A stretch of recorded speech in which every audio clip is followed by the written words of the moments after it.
The Minnesota Vikings against the Detroit Lions.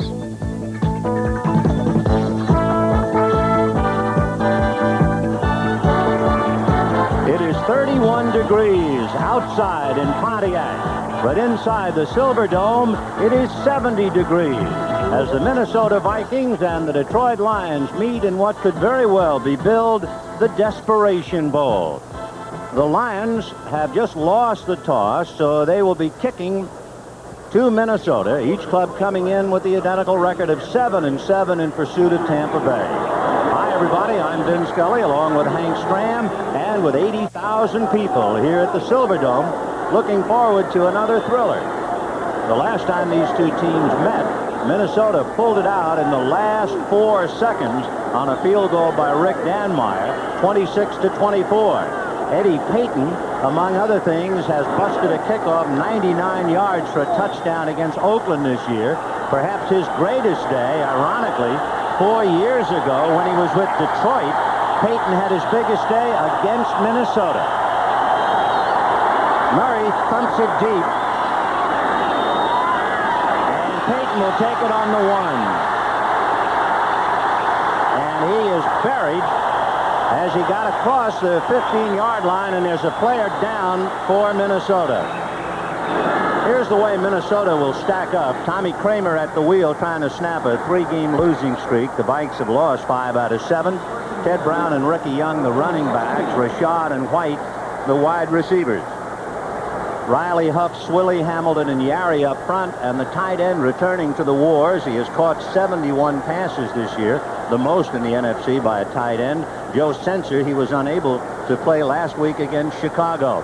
Robin Sendline, a linebacker and one of the key men on the special teams, hurt on that kickoff and return by Eddie Payton. Minnesota will put the ball in play, 1st and 10 from their own 15. The Vikings are number 3 in total defense.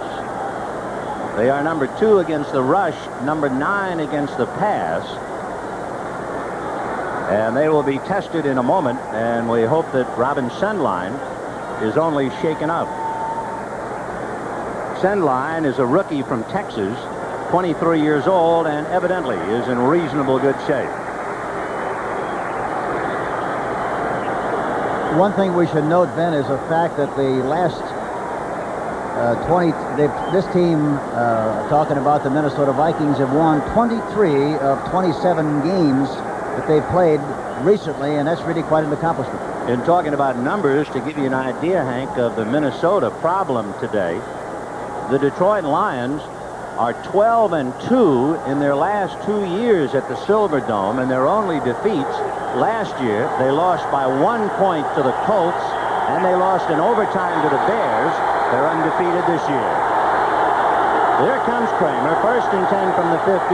Sammy White goes left, Ahmad Rashad right, and you have Brown at fullback along with Ricky Young. Brown trying to get outside and then had to cut back. Dave Purifoy, number 75, rode Wes Hamilton, the blocker, and turned the play in. Good play by Purifoy. Yes, he really did an excellent job. He came up the field, played the block of the offensive tackle, and forced it inside, and for that reason, they didn't make much yardage on the play. You can notice that at right end is Curtis Green instead of Al Baker. Cobb, Fantetti, and White are the linebackers. Smith, Hunter, Oldham, and Allen in a somewhat beaten-up secondary. We'll tell you about that in a moment.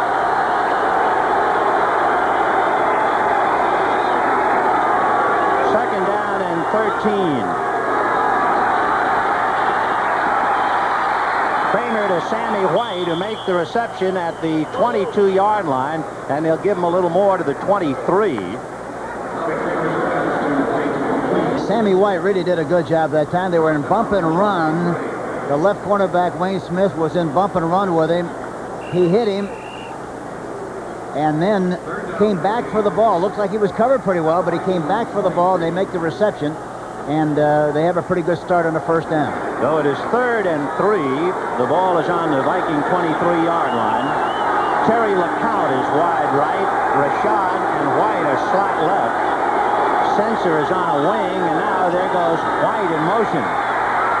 Kramer over the middle to Joe Sensor, the tight end, to the 39-yard line, and the first down. So instead of being a tight end, he was somewhat flexed and almost in a wing position, and that's his 72nd catch, Hank. He's quite a guy to have around. Yeah, you know, he's a great athlete. He played college basketball, has a great feel for the open area, and he has a great ability to get into the zones between the linebackers and the defensive back. That's exactly what he did that time. Kramer did a super job of reading the defense and got the ball to the right man. And yet Sensor says if he had his druthers, he'd rather be a hockey player. He loves that sport. This is work. 1st and 10 on the Viking 39. White and Sensor on the left. Rashad again on the right. And in motion is Sammy White. Kramer handing off to Ted Brown, and they swallow him up. Brown coming into this game needs only 8 yards rushing to give him 1,000. He would be the first Viking back for 1,000 since Chuck Foreman, and of course the great Foreman did it 3 times. You know, the Lions have great balance on defense. They're third in total defense, 2nd against the run, 9 against the pass, and on offense, they're 3rd totally, 2nd against the run, 9 against the pass. When you talk about balance, they have it. Well, we'll see Minnesota test Detroit now because Detroit was riddled by the Green Bay passing attack. This is 2nd and 11 on the Viking 38. LeCount is right, White and Rashad left. Kramer going over to the left side, and Sammy White takes a hit at the 49-yard line of Detroit, and that's enough for a first down. Last week, it was Lofton, Jefferson, and Kaufman. This week, it'll be Rashad, White, and Sensor. Minnesota 1st and 10 Detroit 48. There you see the bump and run. You see the outside receiver, number 28, James Hunter, covering. You see Sammy White coming underneath. The ball is thrown right on the numbers to Sammy White. He's finally made being tackled there, but not until after he makes the first down. Rashad left and White right. Sensor's on the right side. Kramer hurrying the ball to Ricky Young, and Young is going to be punished, and down he goes immediately.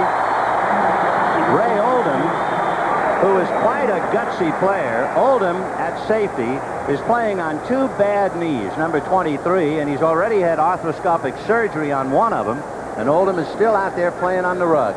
You know, one thing that you have to do against Minnesota, against Tommy Kramer, is a great young quarterback, has a great capacity to read defense and get rid of the ball quickly, but you have to harass him. You're not necessarily going to sack him, but you have to make him hurry his throw off balance, and if he does, if you're able to do that, then you control him pretty well. The Detroit pass rush is called the Silver Rush. They have 44 sacks this year. 2nd and 12 on the Viking 49. And Kramer just does unload, and it is broken up by Hunter. It was intended for Terry LeCount, and did they ever put heat on Kramer? And there's a flag on the play. And Wayne Smith, the left cornerback, was blitzing on the play. Here we see the rush, and watch 44, Wayne Smith, number 44, coming from the outside. They got him on the nutcracker. Also, 23, Oldham was coming, and they put the squeeze on him. Defense roughing the passer, number 44. First down. This is a good time to tell you that Detroit leads the NFL in penalized, with New Orleans, Los Angeles, Chicago, and Washington back of them. All of the others, of course, with losing records, and Detroit fighting the rule book are 500. 1st and 10 on the 35. And there's a missed handoff, and yet it works as Brown carries to about the 27-yard line after bumping into Kramer, and it could be Detroit lost him for a minute. Yeah, the mesh between the ball carrier and the left guard. Jim Ho, watch it. The mesh is not good, but in spite of that, Brown gets through the hole and makes a nice gain in the play. And that's what happens sometimes in that kind of a play. You think the play is not going to succeed. You kind of let up a little bit, and the next thing you know, the guy runs for extra yardage. 2nd and 2 on the Detroit 27-yard line. Just the start of the ball game. Ted Brown again, and Brown is to the 20-yard line. James Hunter, among others, in on the tackle. Hunter on the tackle. talking before about the secondary for Detroit.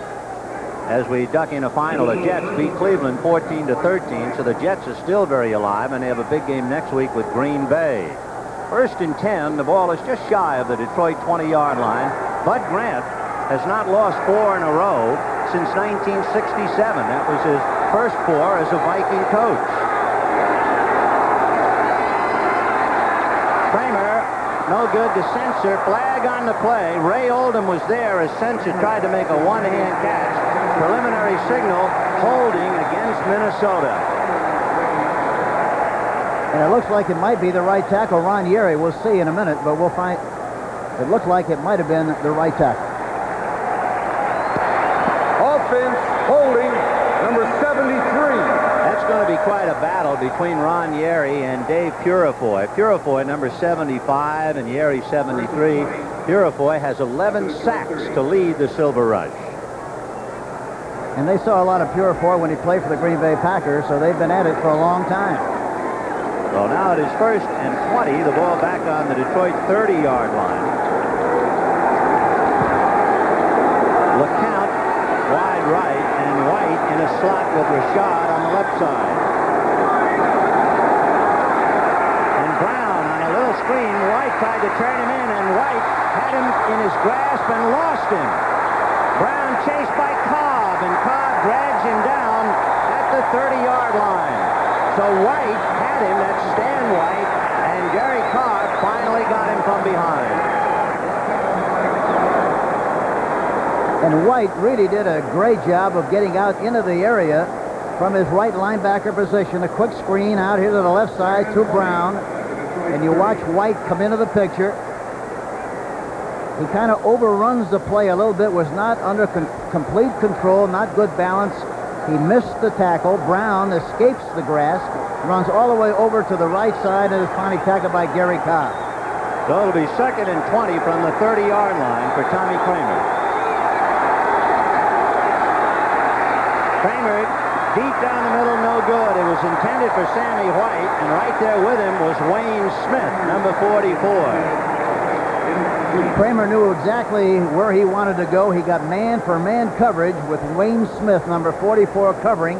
He got the ball to the right guy, but it was overthrown and falls incomplete. That's what he's looking for. He's looking, especially in this part of the field from the 30-yard line in, he's looking for one-on-one situations.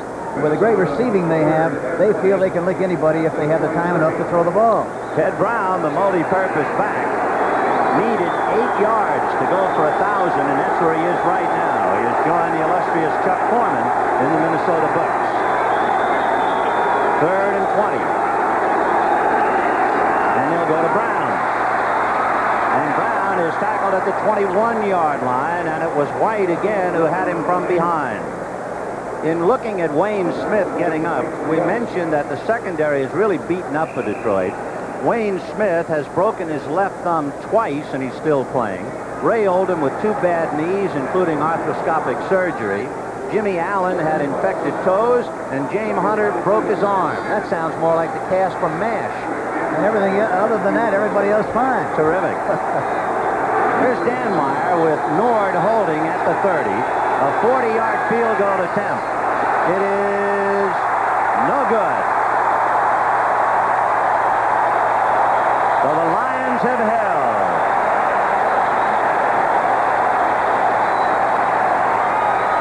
We've got 7 minutes and 5 seconds left in the first quarter. Minnesota, Detroit, no score. Left in the first quarter, no score. We kind of went on the air on horseback, as my mother would say. I'm Vin Scully. This is Hank Stram. Then we're going to see a great afternoon of football. I'm sure of that, the way this team is. Both teams have started. One on offense, one on defense. We'll see a lot of fireworks. And we're going to find out about whether Minnesota can beat Detroit twice, trying to do it especially difficult here in the Silver Dome, where the Lions, spurred on by a crowd of 80,000, seem to be so much tougher. And here they come, 1st and 10 on their own 22. Sims and Bussey are the running backs. In motion is David Hill, and Hippel's going to send it up. And it's a screen to Sims, but they box him in hard, and he is dropped at the 20-yard line. Scott Studwell, number 55, making the tackle. Let's set Detroit for you with Eric Hipple at quarterback, Sims and Bussey the running backs, Leonard Thompson and Freddie Scott the wide receivers. The tight end is David Hill, and then you have Baldischweiler, Elias, Fowler, Bollinger, and Dorney up front. Holloway really made a great play that time. They had to throw over the top of him. That's why the defense was able to respond as well as they did. He almost came up with an interception. Randy Holloway is 6'5". Well, those are Eric Hipple's numbers. His best day at 4 touchdown passes against Chicago. 1st and 10 from the 22, and they'll stay on the ground with Billy Sims.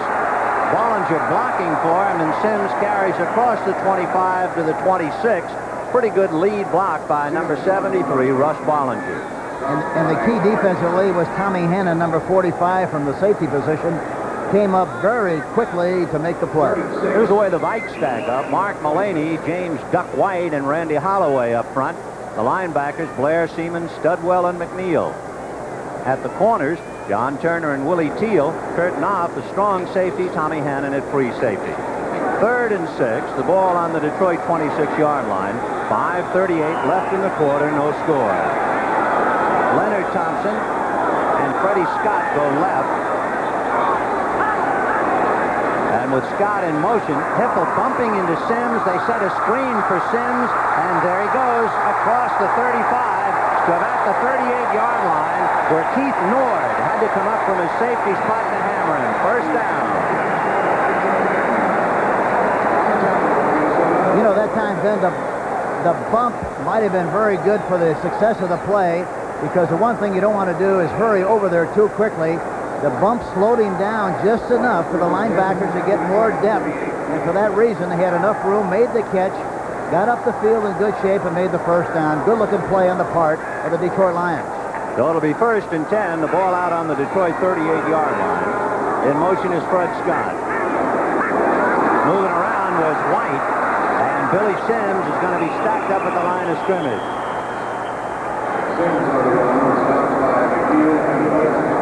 Billy Sims needing only 53 yards to break his own Lion record of 1,303. What makes it remarkable, he missed 2 games this year because of a toe injury. The Vikings will be tested, Hank. Detroit, the number 3 offense in the NFC. Yeah, and the nice thing about Detroit is they had excellent balance. They run the ball 37 times a game and pass it 37 times a game. You can't ask for better balance than that. 2nd and 8 on the 40-yard line. Hipple gonna go deep down the right side. He's got Leonard Thompson dragged out of bounds by Tommy Hannon at the 26-yard line of Minnesota.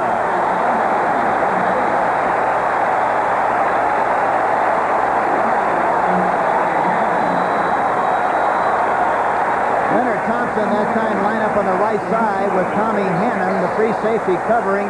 They were in a zone. He ran way to the inside and then broke it outside. The ball was thrown perfectly.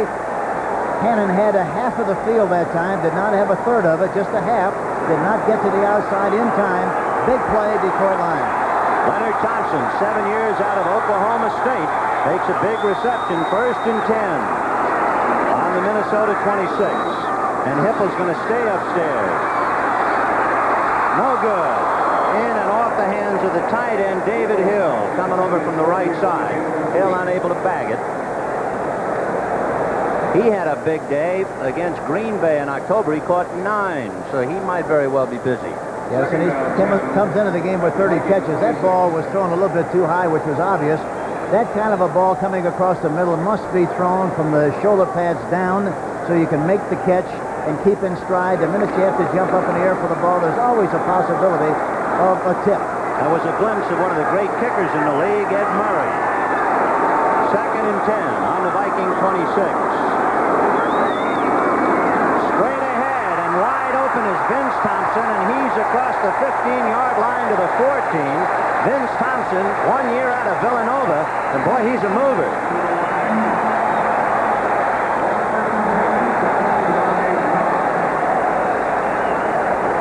You talk about a high diddle-diddle right up the middle. There you see good blocking. Elias, number 61, does a good job on the linebacker, number 50, Jeff Seaman, and that's why they succeeded in making a nice gain in the play. Detroit has not been a great front-running team in the respect that they have led in every game they have played this year, and yet they're only break even at 7-7. David Hill is in motion. Hipple to Billy Sims, and Sims cutting at the 10. He's gonna go in.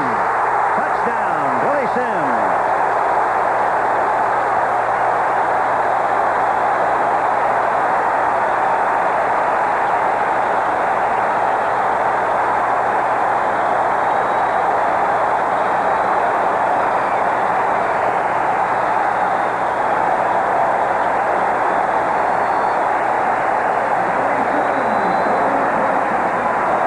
Sims, the great thing about the I formation, he starts to the right, sees the crack on the left side, does a little hooky-looky move there in the inside, breaks it to the outside, good blocking downfield. He goes into the end zone for the touchdown. A beautiful run by Billy Sims from the I formation.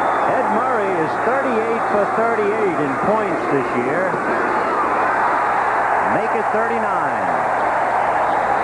So Detroit has led in all 15 games this year. Take another look at Billy Sims. There's another good shot of it. He does a good job of running, makes people miss tackles on the play, and goes all the way in for the touchdown. They go ahead 7-0. Vin Scully with Hank Stram, and Detroit on Billy Sims' 14-yard burst, leading Minnesota 7-0. 2:56 left in the first quarter.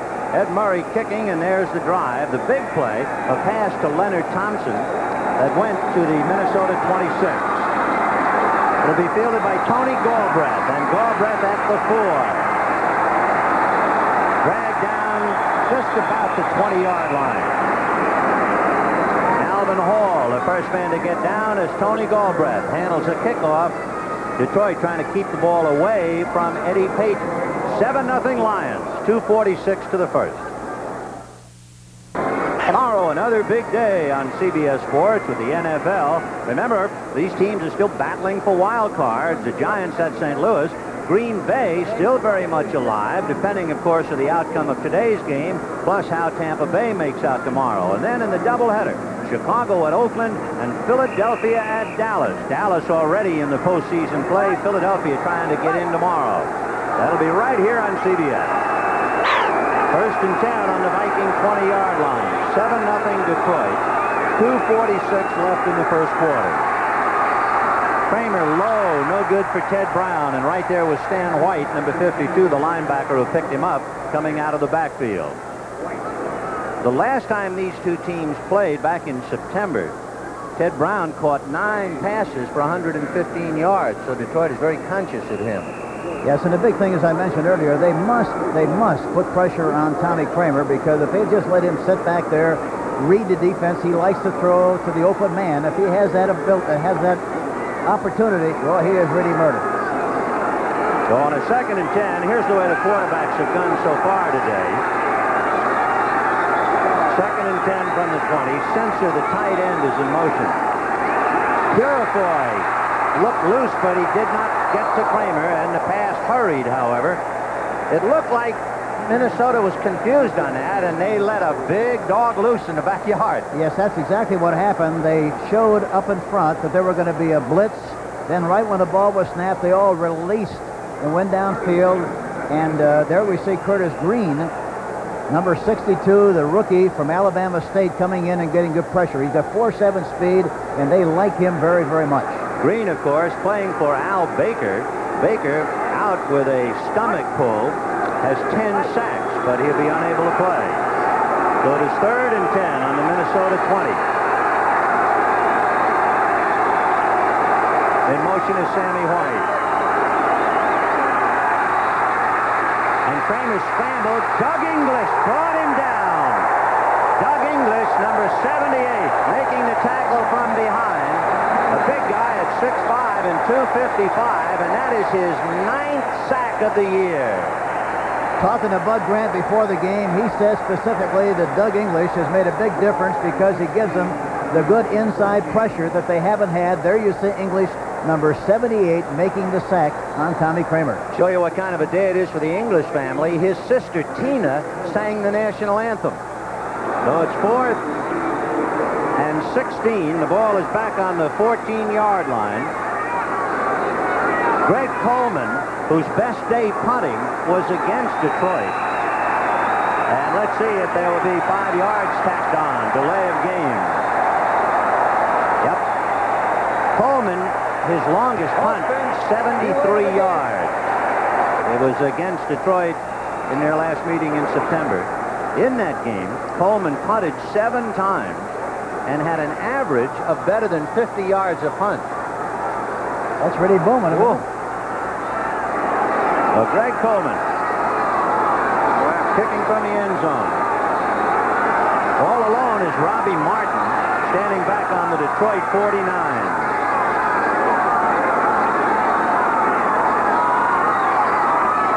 Nobody's coming, and Coleman booms it, and Martin takes it at the 45 to the 40, getting away from tacklers to the 30, to the 25. Coleman can't get him. There's a flag on the play. Flag on the play, so let's see.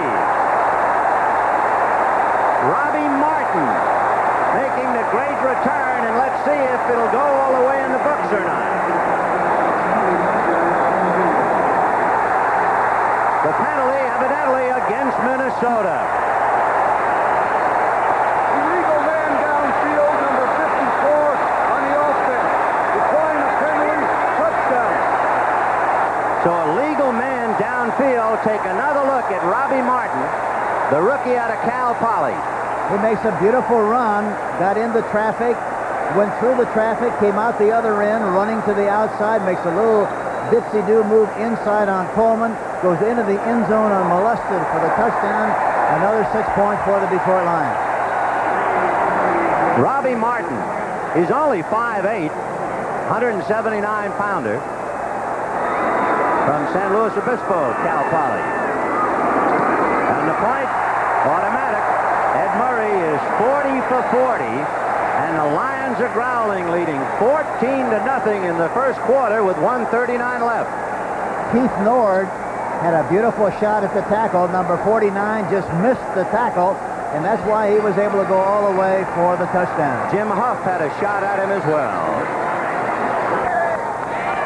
With 1:39 left in the first quarter, Robbie Martin has just run a punt 45 yards for a touchdown. That's the first touchdown return on a punt by a Lion since back in 1977. There's a little pooch kick down the left sideline. Matt Blair touches it as it goes out of bounds, and it went out of bounds at about the Viking 42-yard line. Detroit came into this game, Hank, very worried about Eddie Payton's ability to return. Matt Blair that time should have signaled for a fair catch. You can do that on a kickoff return. He didn't do that. In spite of that, they still have possession 1st and 10, but he could have caught it and signaled for the fair catch in the process. There's Robbie Martin, who is euphoric to say the least after that 45-yard touchdown run. You can watch Matt Blair going up in the air, and he just pushed it backwards like a volleyball player hitting it over the net. Smart play, as it turned out. That he did, and the other option, of course, was to just signal for the fair catch, and it would have been easy for him to make the play. So the Vikings have it 1st and 10 on their own 41, down 14-0. Sammy White in motion to the left. Kramer throwing in and out of White's hand, and it is picked off by Jimmy Allen. He laterals to James Hunter. Hunter still on his feet, and down he goes. Fumble picked up by Ted Brown. And Ted Brown has the ball, would you believe it, on the Detroit 42-yard line. That's what happens when you get greedy. You ought to be just satisfied to have the ball and give it to your offense on offense, but instead of that, they try to lateral it. Here's the throw. He throws on the run. The ball is deflected. Intercepted there by number 40, Jimmy Allen. Allen laterals the ball to number 28, James Hunter. James Hunter tries to run with the ball in the wrong arm, knocked loose. Minnesota has a big game. Kramer gunning it down the middle, intended for Sammy White. Low but too hard, and White unable to come close to it. So it'll be 2nd and 10 on the Detroit 42. Watch Sammy White coming across the middle. Deflected a little bit, makes a diving attempt but just can't hang on. Would have been a sensational catch. So Tommy Kramer and the Vikings get their Christmas present early on the interception that winds up recovered by Minnesota for a big first down. And they now have it 2nd and 10 on the Detroit 42. Rashad and White go left. Terry LeCount is wide right. Only Brown is behind Kramer, and they'll go to Ted Brown. Inside, Gary Cobb, and he's going to be slung out of bounds by William Gay at the Detroit 25. That was a blitz. Everybody was blitzing inside, and if you clean it out on the outside with a run or a pass one-on-one, you're going to make a big play. That's exactly what happened on the play. He popped through there. Brown did. William Gay finally made the tackle, but it looked for a moment like he might go all the way. And the man who had the door pushed open was Gary Cobb, the linebacker on the left side. Minnesota did a good job of just taking him out, and that opened it up for Brown to get down to the Detroit 25 and a 1st and 10. Pretty interesting note about Ted Brown. Yes, it is. And anytime linebackers blitz, they're eliminated from pursuit, and it makes it easy for a big play if you block everybody. 1st and 10, and there goes Brown again, only this time up the middle, and they stack him.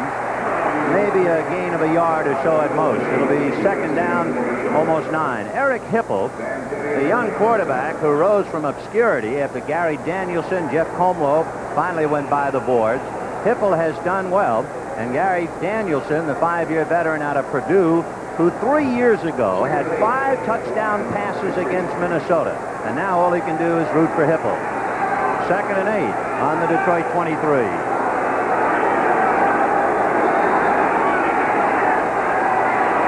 Kramer down the right side, and all alone is Ahmad Rashad, taken down inside the 10-yard line by Gary Cobb, but that's a 1st and goal coming up for Minnesota. Rashad did a good job of making an outside move on Wayne Smith, number 44. A very simple timing pattern to the outside.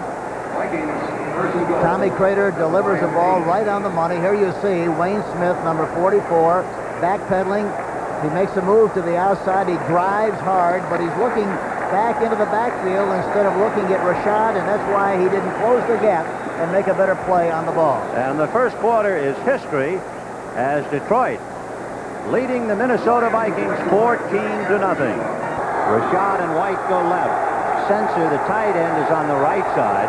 The running backs remain Brown and Young.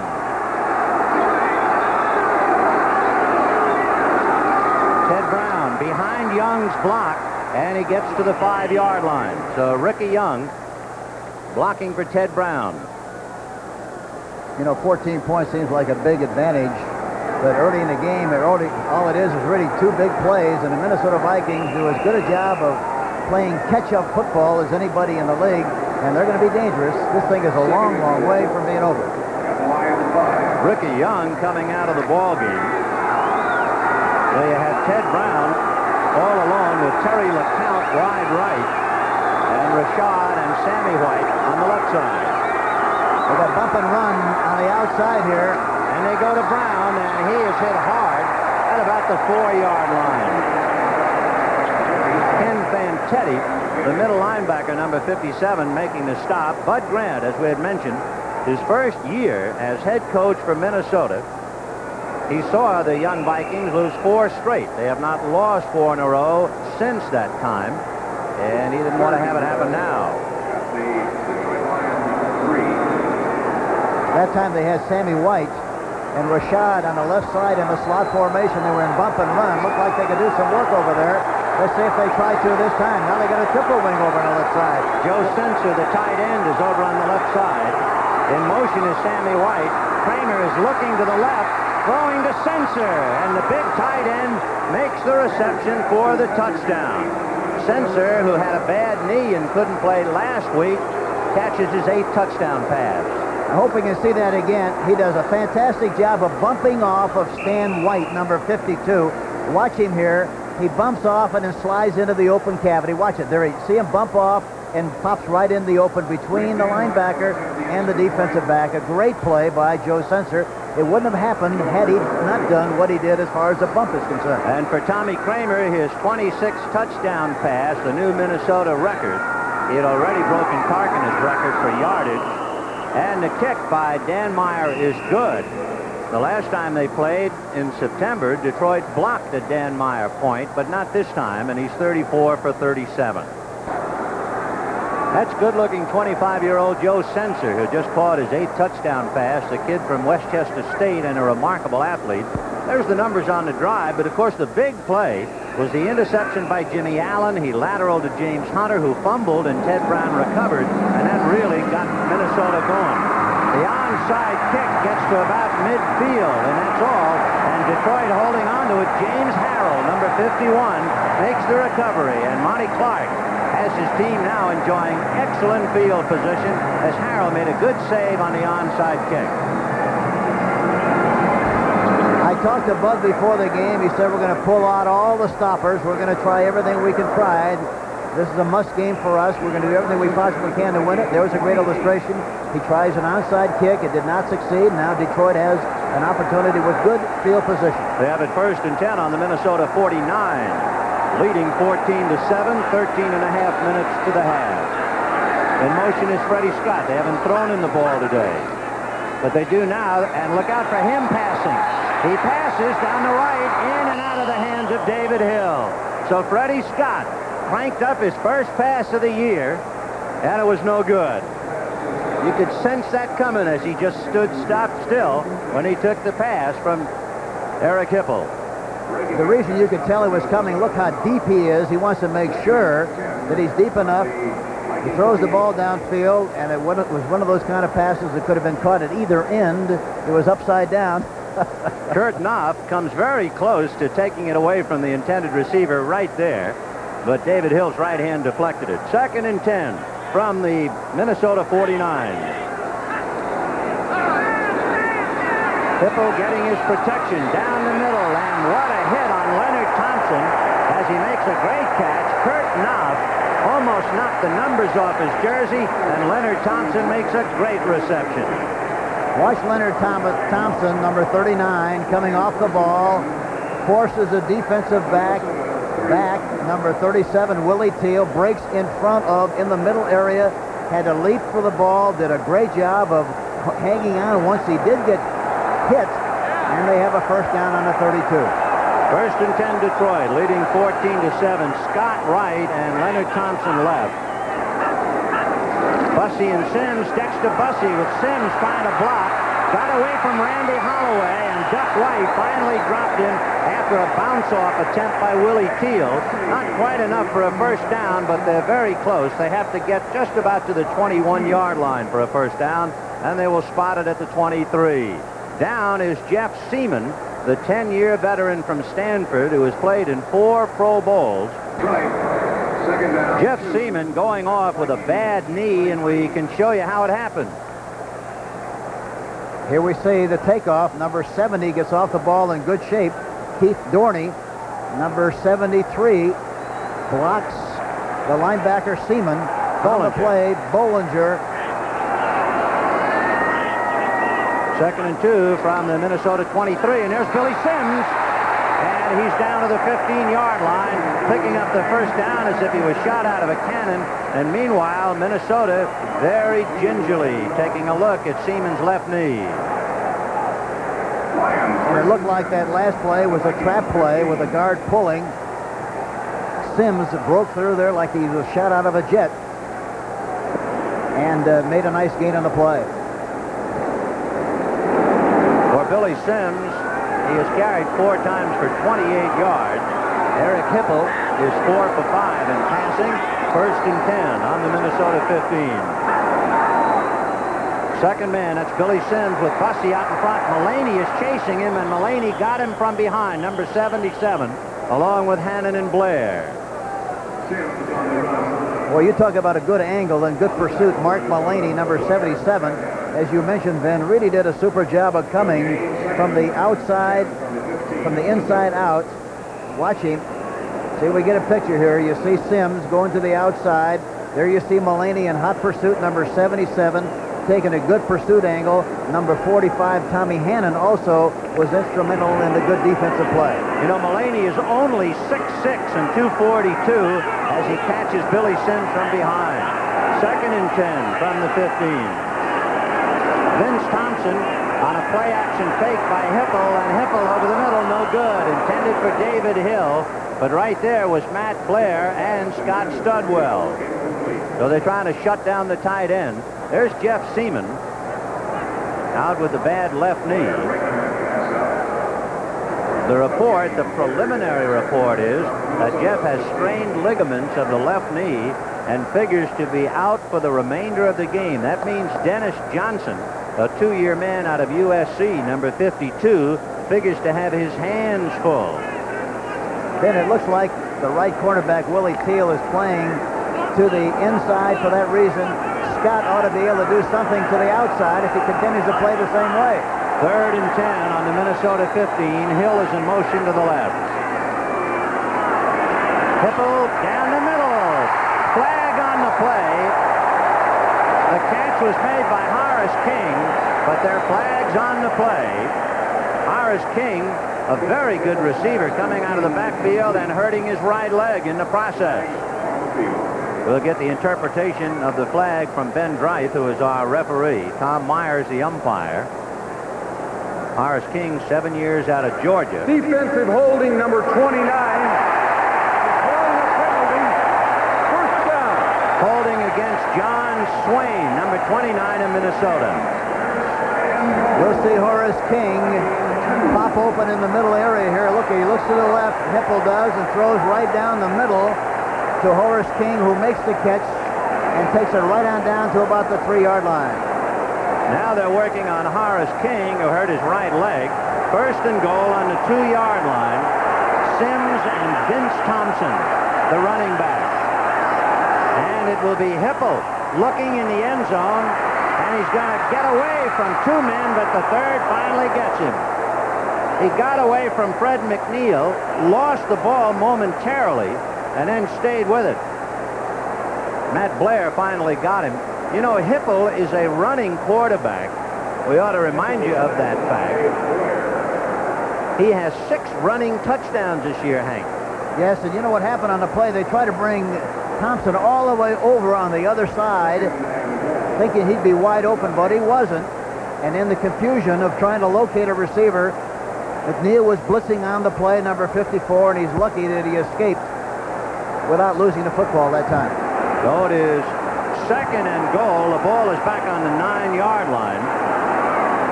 And Hipple going in the right side deep. No good. Intended for Freddie Scott. That's the first ball that they were going to give him today, and he overthrew him. Scott needs 40-some-odd yards, 41, to catch for 1,000. First man to do that since Pat Studstill in 1966. And they had the right combination they wanted. Scott on Hannon, the free safety. Everything was what the doctor ordered, except the ball was thrown just a little bit too high. That's the kind of a match you want. And, of course, all of this was set up, remember, as Minnesota gambled on the onside kick, and Detroit took over on the Minnesota 49. 3rd and goal from the 9. And Hipple again down the right side, and again intended for Fred Scott. No good. Tommy Hannon going stride for stride with him. And so Eddie Murray will be asked to kick a field goal. And Murray, one of the outstanding kickers in the league, from this distance would appear to be a cinch. You have to give Hannon a lot of credit. The free safety of the Minnesota Vikings that time, he covered him very, very well. Had no chance whatsoever to make the play unless Hannon would have had a heart attack on the play and fell down. Hipple will be holding from the 16. So it's a 26-yard field goal attempt by Eddie Murray, who has kicked 3 better than 50 this year. And that one's a cinch for him. So Detroit got excellent field position on the onside kick and went on to convert for 3 points. And the Detroit Lions now leading Minnesota 17-7 with 9:39 left in the second quarter. In September, they went down to the final 4 seconds when Minnesota and Rick Danmeyer pulled it out with a 20-yard field goal, 26-24 at Minnesota. Now the Lions at home, where they are undefeated this year, leading 17-7.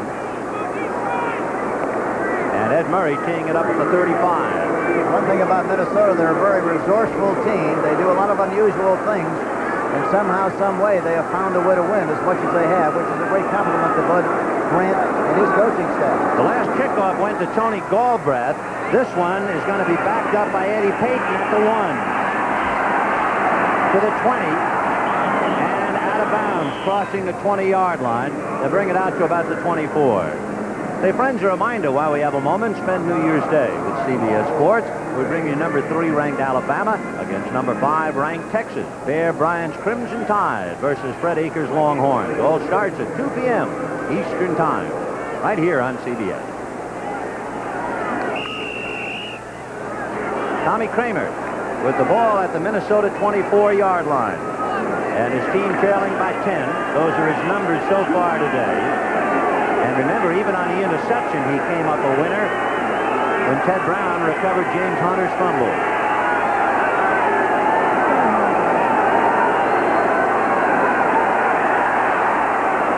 No good, intended for Joe Sensor. Bud Grant down by 10 with a lot of football left. 9:25 to the half. You know, it looks like Tommy Kramer is hurrying himself just a little bit too much and has thrown some errant passes for that reason.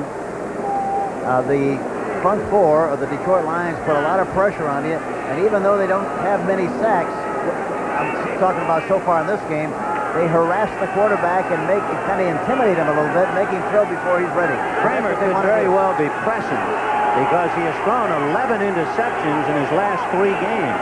He got away with an interception today. Terry LeCount is going to be swallowed up. William Gay. And Doug English. Boy, they really put the pinch on him. Gay number 79 and English number 78. Terry LeCount that time was anchored on the left side. You see English, you see Gay, you see everybody there on the reception committee has no chance whatsoever to make a play. Well, the ball is back on the Minnesota 20-yard line. That's really a play out of Detroit's book. Detroit has had 16 end-around plays this year. Well, Minnesota tried one of their own and it didn't work. Out of a shotgun, Sammy White in motion to the left.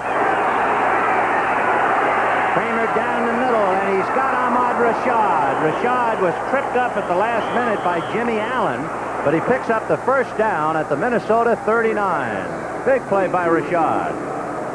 And Rashad hadn't been able to work very much all week long. He's got a little case of tendonitis in his foot. It doesn't look like it, though. He's a great move man. Look at, he forces the defensive back, number 29, back on his heels, breaks to the inside, makes the catch. The ball is thrown right on the money, and he was working on James Hunter that time, number 28, really. It was a 1st and 10 now on the Minnesota 39-yard line. Minnesota can really be rated on whether they have third down conversion. That's Mark Mullaney cooling off on the sideline for Minnesota. In motion is Ted Brown. Kramer in a crowd. Got it to Sensor somehow. Sensor took it away from Ken Fantetti, the middle linebacker, number 57. And that will be enough for another first down. There's a great illustration from a technical standpoint, then, of the quarterback throwing the ball right where it has to be thrown, right at the numbers. You throw it low enough, there's no chance whatsoever for the ball to be deflected. And even though there were 3 people around him, he got the ball through there. Fantetti was right on his case, but he was not able to make the play, number 57. So starting on their own 24, Minnesota now has a 1st and 10 at midfield. 7 minutes, 9 seconds to the half. Kramer again out of the shotgun. In motion, Sammy White. Look at all the room on the right side. They're going down the middle. No good.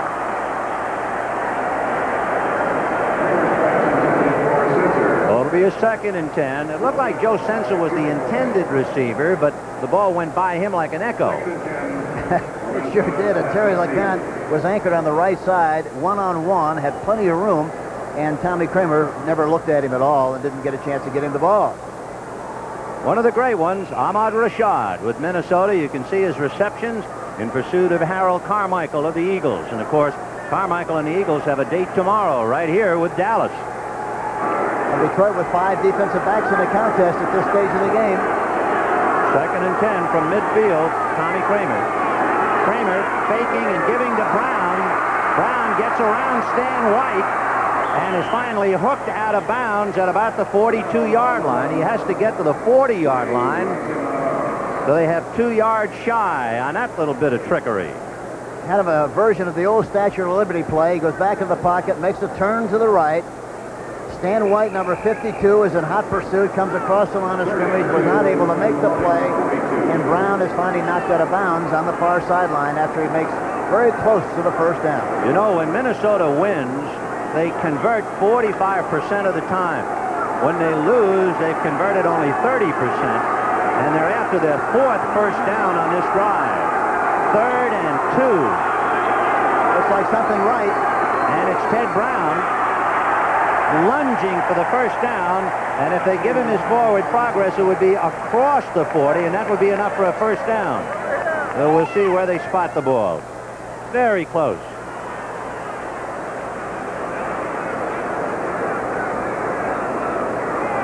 If they put it down shy, really, of the 40, it's not going to be enough for a first down.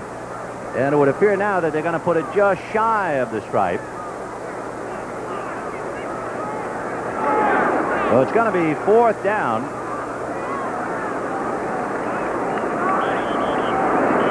I'll be surprised if he doesn't go for it, Ben. This kind of a game, I think you have to throw caution to the wind. It's a game he has to win, and I think with good field position like this, you got to go for it. Well, and looking at Minnesota, there's no change on the field. The kicking unit has not come onto the field.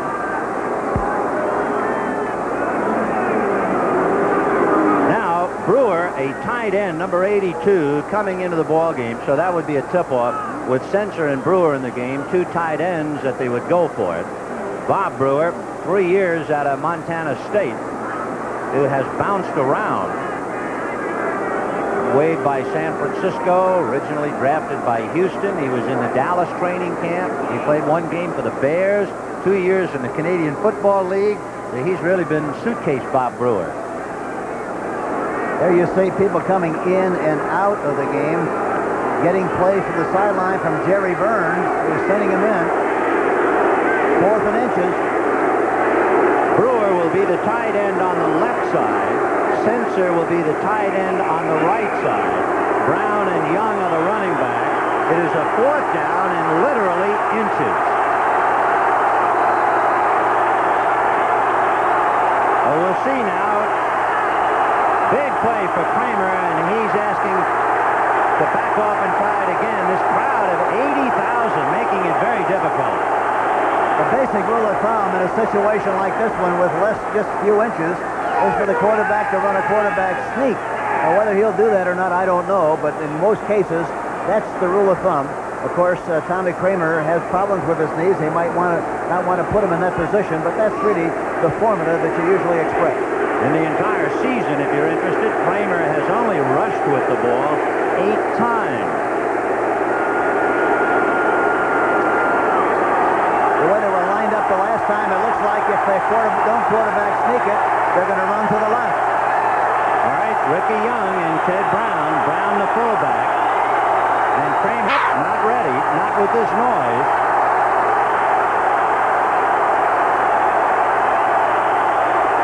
In the same situation against the Eagles, Jaworski backed out of here 4 times.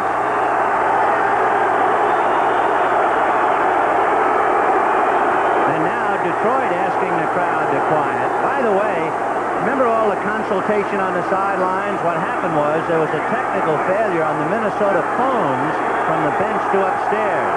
All right, 4th and about a foot. Ricky Young, first down. So with all of that, Ricky Young, who used to block for Walter Payton at Jackson State and has been doing a lot of blocking for Ted Brown, this time they let Young handle it. He rushed for 87 yards against the Lions, one of his better days in his young career. You know, that was a surprising call, Ben, because he took the ball from the left side all the way over to the right side with just inches to go, but they did a good job of blocking on the right side. Joe Sensor, Ron Yeri, and Hamilton, and he made the yardage. Hamilton pulled and laid a pretty good block on Luther Bradley. 1st and 10 on the 39. Fake to Young. And Kramer has it juggled, picked off by Ken Fantetti. And Fantetti, the middle linebacker, brings it up to the Detroit 47-yard line. And is he wild? Big guy out of Wyoming.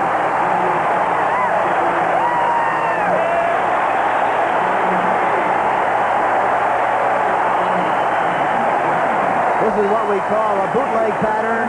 Backs go one way, the quarterback goes the other. He was trying to throw the ball. It was a semi-roll, trying to throw the ball. The sensor inside.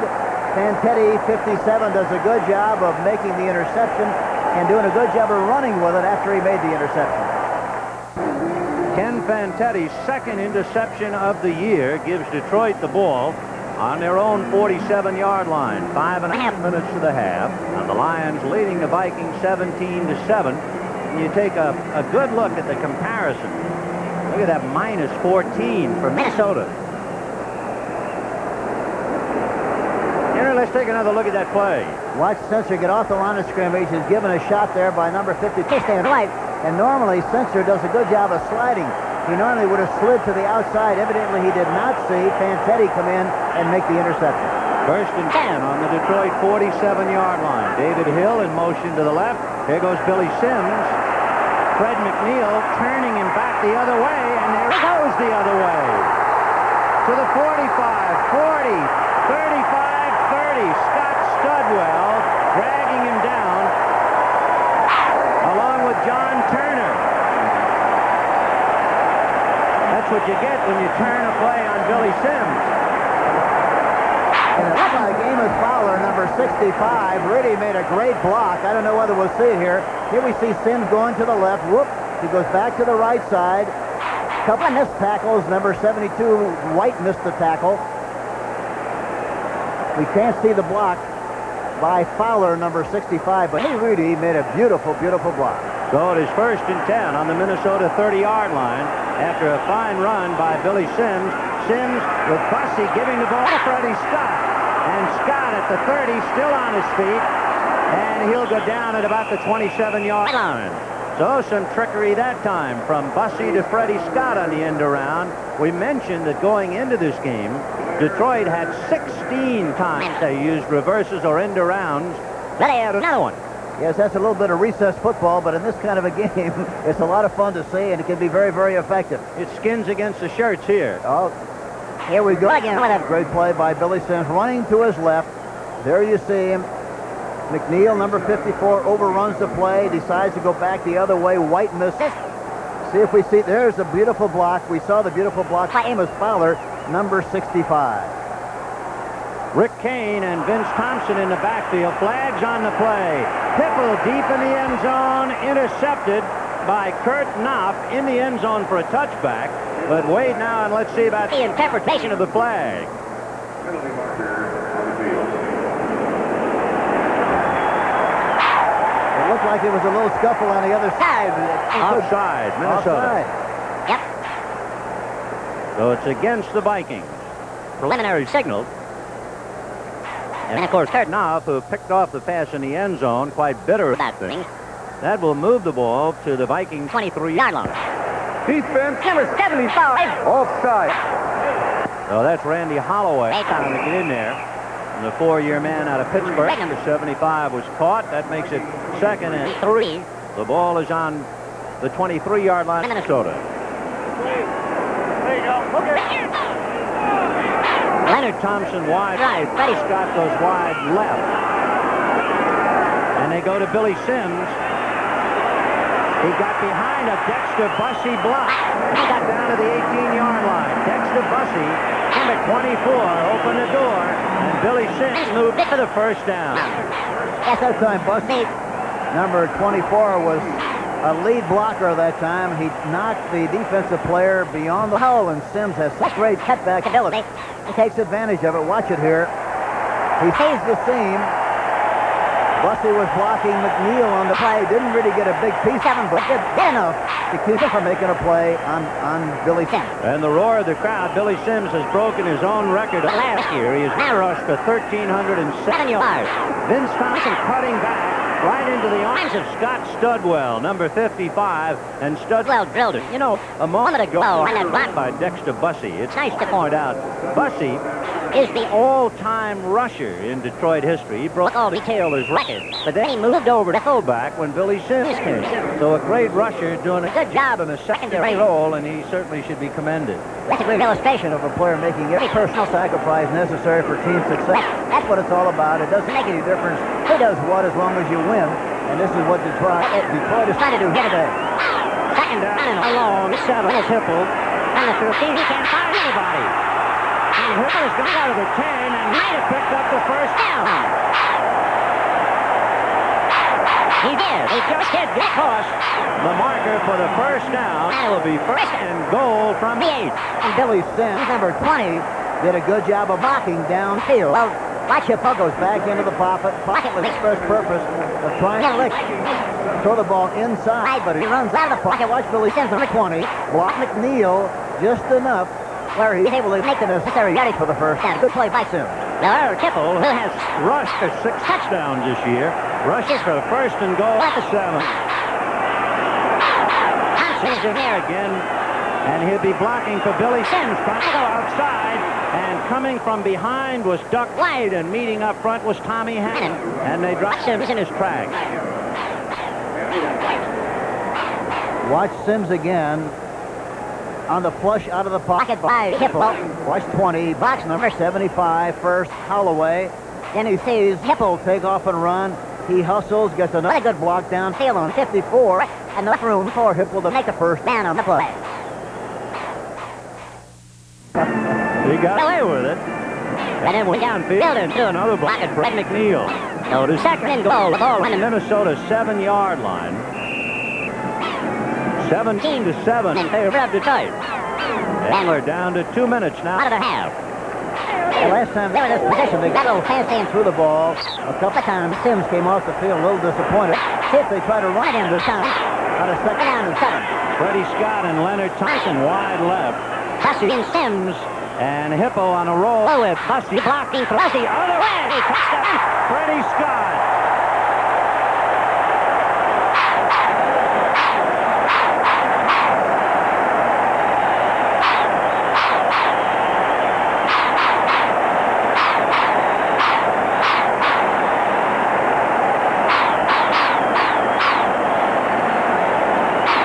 On quite a show. Yes, he does. Here's a play action fake, but very little faking. He rolls to his left, and then throws back across the green, all the way over the right corner. That's to Scott, who is wide open. Makes the reception. Touchdown. Detroit Lions, there it is again, throwing over the top to Scott. Number 87. Freddie Scott, looking into the game. 49 touchdowns. So Eddie May makes it 24 for Detroit and 7 for the Minnesota Vikings. And the Lions are sure happy at home. This is Vince Galileo with Hank Strand with 1:54 to the half. Detroit leading 24-7 over Minnesota. And Eddie Murray ready to kick off. 7 plays. And of course the big one to Fred Scott for the touchdown. And Murray's going to pop it up down the left side, and it will be Nord letting the ball go out of bounds, which means you'll have to kick it over again. At a halftime, Brandon Earl will be along with highlights and interviews. A look at that New York Jets Cleveland game when the Jets hung on. Sandy Hill will have an interesting feature with Franz Klammer and the Eagles, the Philadelphia kind of endangered species, all coming up at halftime.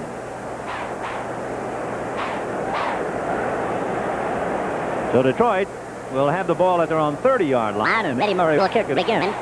Eddie Payton standing at the line, and they just don't want to give him the ball.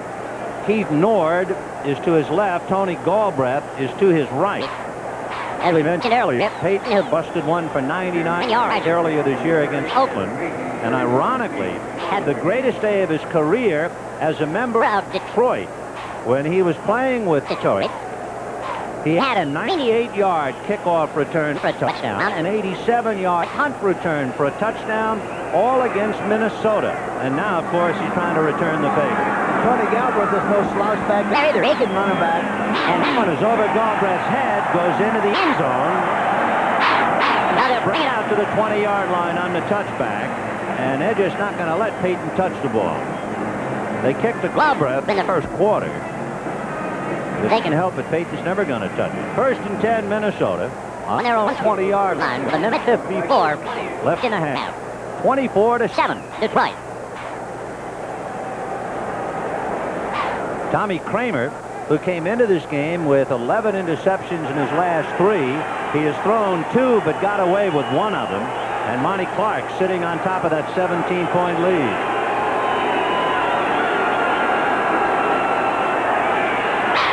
Kramer, no good. A little mix-up there because he threw behind Sammy White, and the closest man to making the reception was going to be James Hunter or Jimmy Allen. So it'll be 2nd and 10 from the 20. Tommy Kramer was harassed that time. Doug English really got good penetration and made him throw the ball in an errant way, and that's why it fell incomplete. What must be galling to Kramer, he had thrown only 10 interceptions in the first 9 games, and he's thrown a dozen now in the last 3 games plus this one.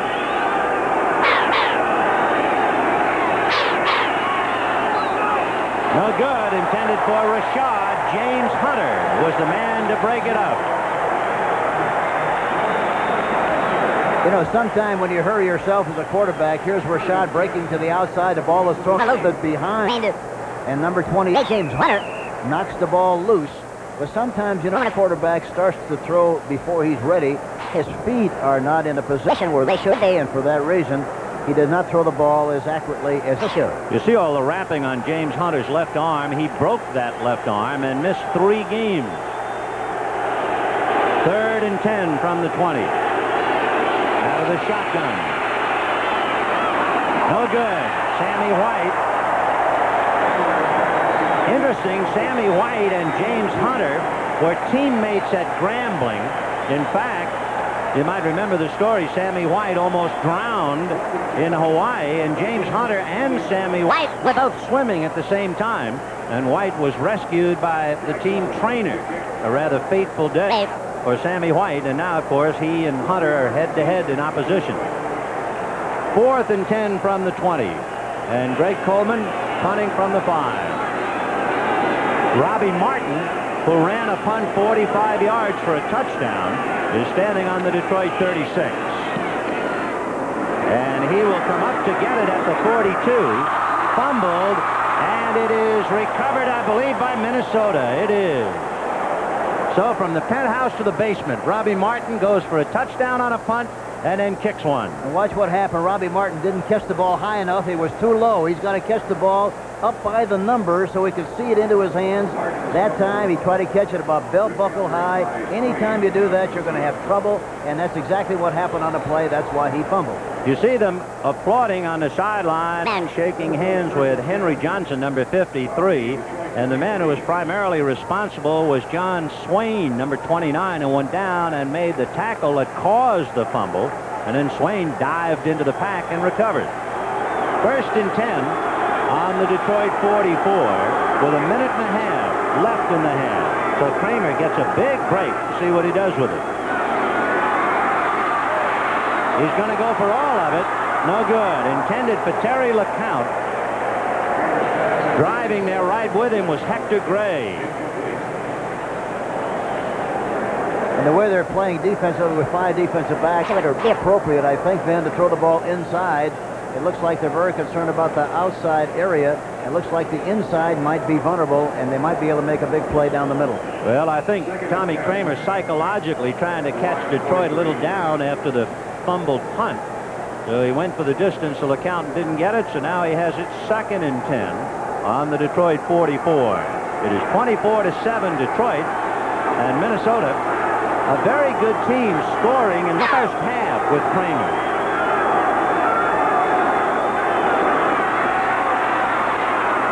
Kramer intended for Sammy White, and Jimmy Allen was the man who got his hands on it, number 40.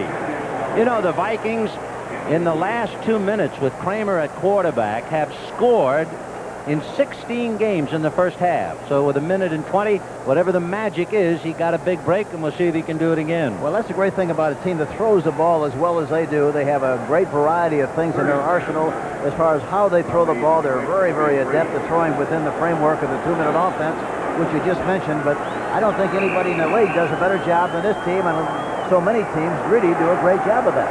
So it is now 3rd and 10 on the Detroit 44. Rashad and White go left. LeCount goes right. Sensor on the right side. And Kramer again deep down the middle to Sammy White, and no reception. No reception. And I think White might have hurt his left hand. Well, the way they're playing, as I mentioned earlier, their middle is very, very vulnerable. He was wide open in that area, but the ball was thrown a little bit too far out in front, and he just couldn't hold on. And now, from the looks of things, it's his stomach. Take a look and see if he knocked the wind out. Made the reception, lost it, and landed heavily. You know, an interesting thing with the AstroTurf we ought to talk about, the fact that Bud Grant and the Vikings will be an indoor team next year, and they're drafting to play indoors. Preceding message furnished by the National Football League. 1:13 to the half, 24-7 Detroit. And a reminder, Brendan Irv with scores and highlights. A look at that Jet-Cleveland game. We'll have an interview with Franz Klammer, and we'll talk about the Eagles, an endangered species, all coming up. But now suddenly 4th and 10 on the Detroit 44. LeCount and Lewis on the left side. Sensor is now in the backfield with LeCount in motion. Kramer right in and out of the arms of Terry LeCount. It looked like he was going to have a cinch reception. It looked like he might have taken his eye off the ball right about the time it was coming in. Sometimes that kind of a throw, you think it's going to be easy. You take it for granted. And if you don't look it right into your hands, it's going to bounce right out just like it did here on Terry LeCount. But here again, he throws it right in the middle area, and it went right through like it had some grease on it. So Detroit dodging a bullet, and Terry LeCount, of course, had one get away. And the Lions take over 1st and 10 on their own 44.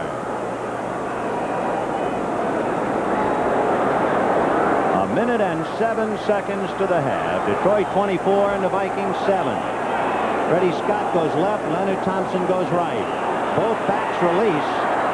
Hipple over the middle. No good. And Scott Studwell, number 55, had his hand on the ball and deflected it, but of course he was thinking interception. It's easy to see it from up here and a lot more difficult for the quarterback, but that time Billy Sims was really open in the flat. He never had a chance to look at it, didn't see him, and threw the ball into some traffic that time. Was lucky he wasn't intercepted. Anybody who saw the Detroit Green Bay game last week, one of the pictures frozen in the mind was Freddie Scott all alone in the end zone waving to Hipple, who didn't see him. It happened. 2nd and 10 from the Detroit 44. In motion, David Hill, the tight end. That's good to Horace King, grabbed by Matt Blair at the Minnesota 40-yard line. They stop the clock with 53 seconds. They pick up a first down. So Horace King, you remember, hurt himself after making a reception, but he's okay, and Detroit calling a timeout. And now here he is holding the hopes of the Detroit Lions. 1st and 10 on the Minnesota 40. Looks like they could do something left here. Hippo going deep to the right side to Horace King, and King is going to go out of bounds at the 10-yard line.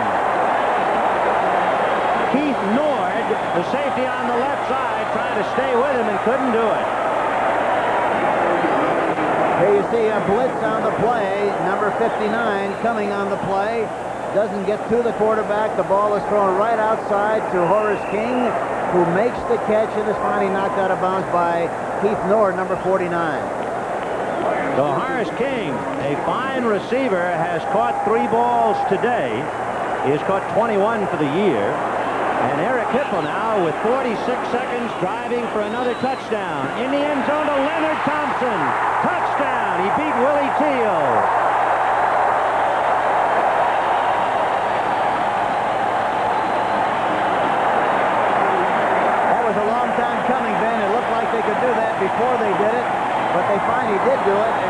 was beautifully thrown, right on the money, a time pattern, and had to be thrown just like it was, and it was. Touchdown, Detroit Lions. You know, Leonard Thompson was the #1 NFL receiver last year, averaging almost 27 yards a catch. Keel has a tendency to work to the inside. That's why the outside is very vulnerable. He got the ball right on the money, in good shape. Touchdown, Leonard Thompson, number 39. Eddie Murray puts the icing on the cake. And for Bud Grant, as unflappable as he looks, this has to be a humiliating first half. The Detroit Lions 31 and the Minnesota Vikings 7. There we see it again. Kipple going back into the pocket, throws outside to Horace King. Makes the catch.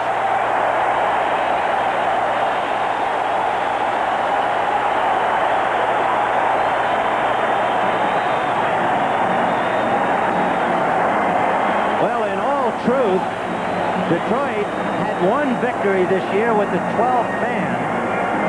And now their 12th man is the 80,000 in the stands.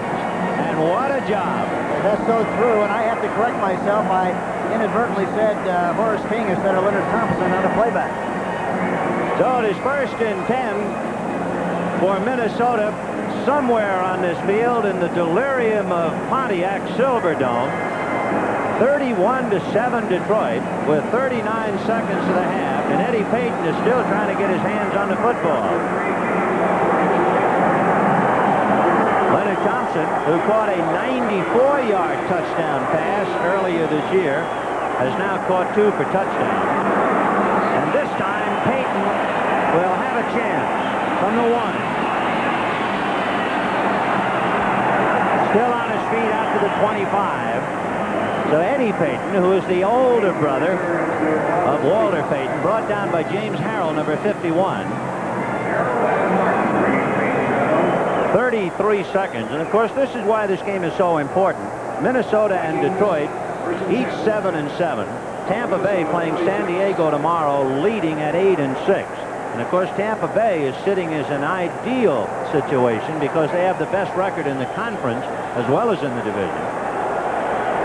Next week, Detroit will go head-to-head with Tampa Bay, and Minnesota will play Kansas City.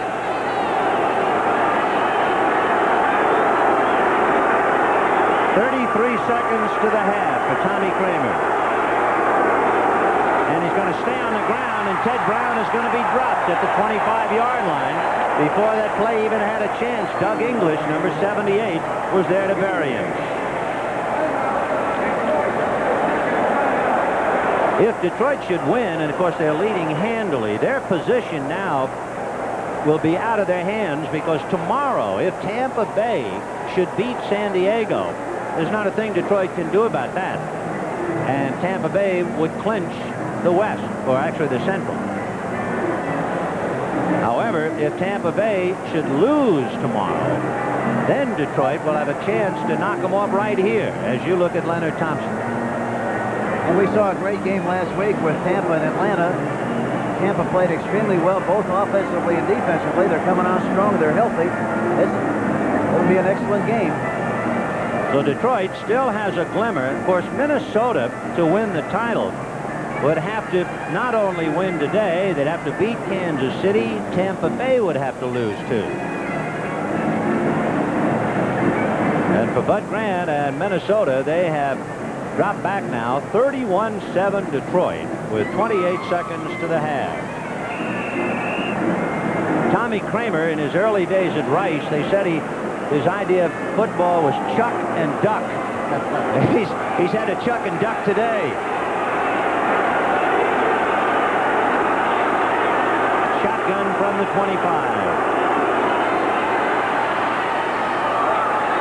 Rashad unable to get up the ladder, and James Hunter was right there ready to defend, number 28. And I'm going to tell you something. Curtis Green, the young rookie from Alabama State, number 62, is doing a good job of putting pressure on the quarterback. And that, of course, is a big assignment for Curtis Green, because he is filling in for Al Baker. Baker is out. Baker has 10 sacks. Green, seeing limited duty, has 3 sacks. And they say that if if Detroit could win today, Baker might come back for that all-important game with Tampa Bay. Lloyd Peters, who worked for the defense, said before the game to me that he thought that this Curtis Green was a great prospect, and he has 4.7 speed. Kramer down the middle, and he's got Rashad, but so does Jimmy Allen. And Allen takes him down at the 42-yard line. It's a first down with 16 seconds to the half.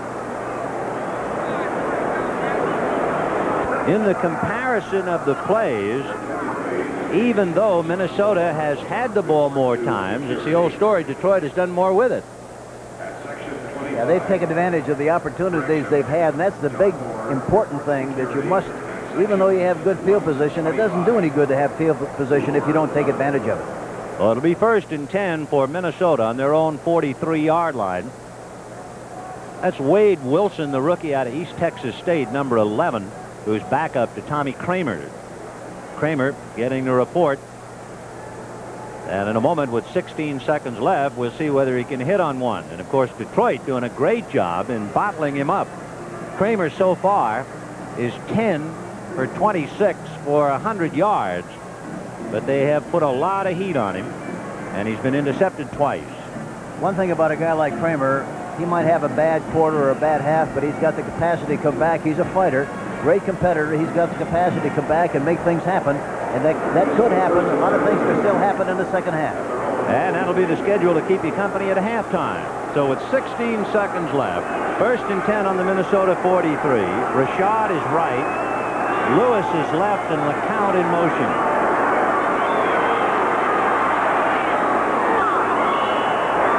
Leo Lewis, number 87, was the man who was the intended receiver. And the note on Leo Lewis, as he comes jogging back, show you how the years go flying by. Leo's father was a teammate of Bud Grant in the Canadian Football League, and now a chip off the old block playing for Bud Grant and the Vikings. That's a pretty good scouting system. That's up. He's only 5'8". One-year man out of Missouri, number 87. Remember, Sammy White shaken up and evidently not going to play any more this half, although he is standing on the sidelines and would appear to be okay. We're down to 11 seconds.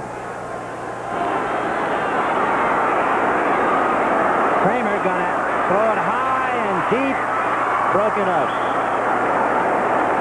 Boy, there was a pride of Lions surrounding Ahmad Rashad on that pass. And Joe Ehrman really gave Kramer a shot once he delivered the ball. That's one thing about the quarterback position. You know, when the quarterback goes back into the pocket and releases the ball, everybody focuses their attention on the flight of the ball, and they don't see what happens to the poor quarterback. He really got a massage that time by Joe Ehrman, number 74.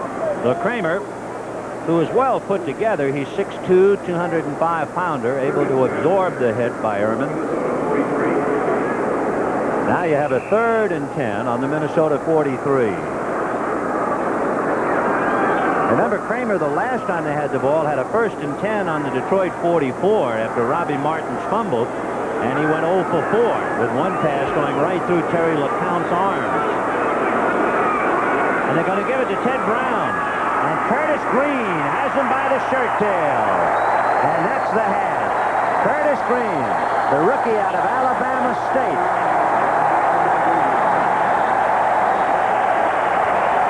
So the half is history, and it has been all Detroit.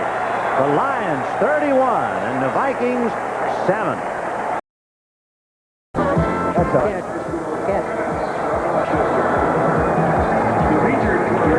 It's halftime here at the Silverdome in Pontiac, and indeed it has more than a Detroit flavor. It has been all Detroit for the half, with Detroit 31 and Minnesota 7. I'm Vince Scully along with Hank Stram. Hank, to those people who had been close observers of Minnesota all week, they were saying they had great practices and they really expected the Vikings to have a great game, and instead Detroit has just thoroughly dominated them throughout the first half. Are you often fooled by a team's practice during the week? Very often, and I was surprised that I shouldn't say I was surprised, but Sid Hartman talked to me before the game and told me how great they looked and how hard they worked and how good they practiced. And every time I hear that from somebody, I kind of wonder what kind of a game they're going to play. And this happens so much of the time. I know it happened to us several occasions when I was with Kansas City. I never forget playing San Diego one year. our announcer came over and said, you know, the team doesn't look like they're ready to play. It could be a long afternoon. We wound up playing the best game we played all year long. Lenny threw 4 touchdown passes, completed the first 11 that he threw, and we won the game 42-10 or something like that. So you never know. Well, Rick Danmeyer will be kicking off for Minnesota. Deep for the Lions will be Hall and Martin. And, of course, Robbie Martin went 45 with a punt for a touchdown. And this time it'll be Hall. Allen to the 15, to the 20, to the 25. Finally grabbed by Tommy Hannon and knocked out of bounds at the 31-yard line. So a pretty good return.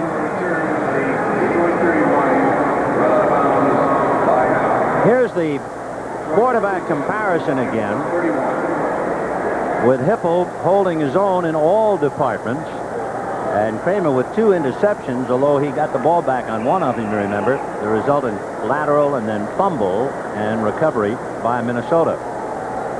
But so again, Detroit. Oh, excuse me, then go ahead. Just going to say 1st and 10 on the 31.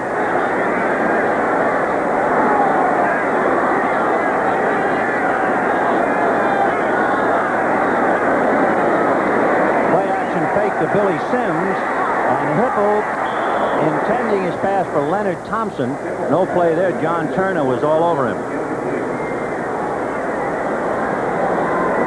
Watch Mark Mullaney, and we got Dorney, number 70, blocking him. A lot of pushing, a lot of shoving going on, but that's typical of the way pass blocking is with the rules like they are in professional football. On the sidelines, Ahmad Rashad, waiting for a chance to get the football again. But it's been Detroit's ball, and they're trying to keep it 2nd and 10 in their own 31. Billy Sims, flag on the play. Scott Studwell made the tackle at the 34-yard line. And we'll get the interpretation on the play. It'll be against Detroit, and it'll be a holding penalty. We talked about Tommy Kramer. We talked about him a little bit earlier in the game, but the fact that the score right now is 31-7, you still have to have a great deal of respect, and the fact that Tommy Kramer Holding offense number 65 has a great capacity to bring a club back. He's done it many, many times, and as well as they throw the football, anything can still happen in the next 30 minutes. Take a look at the ground game. Ted Brown and Billy Sims. And even though Brown has had the ball 5 more carries, Sims has picked up more yards and a touchdown. So 2nd and 20 from the 21. He got away from Randy Holloway, throws to Sims. Sims with a 1st down and gives John Turner a whack before going out of bounds at the 46-yard line. You know, one of the great things about Sims, and he's got a lot of great qualities, but one of the things that he does so well, he'll shift the ball and keep it away from pressure so he can use the straight arm and use the shoulder. And here's a great illustration of it. Watch this here. Hipple throws in the ball. Watch him fly down the sideline with the ball away from pressure. Watch him use his arm and see that? See his shoulder. Gets a good blow on number 27, John Turner. So on a 2nd and 20, Sims picks up the 1st down on the Detroit 46. In motion is David Hill. This time it'll be Kane. Rick Kane out across midfield. Brought down by Gert Knopp at the Minnesota 48. So Sims and Kane with his backup. Bussey gets backed up by Vince Thompson, and then Horace King has come in to make a couple of big catches coming out of the backfield. Kane, an interesting story. When Monty Clark was at San Francisco, Rick Kane was his locker room guard. And now, of course, he's playing for Monty. Number 32, the deep man out of the eye. Hipple going out to the right side, and making the reception is Leonard Thompson out of bounds at the 41-yard line. So he'll pick up a 1st down. This is a good time pattern with Hipple throwing outside to Leonard Thompson, makes the move to the outside.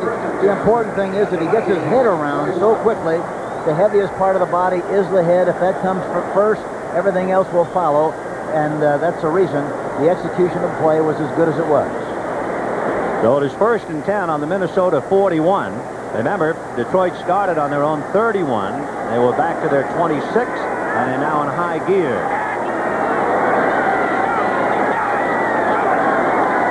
Billy Sims. Without a glove on him, he picks up the first down inside the 25.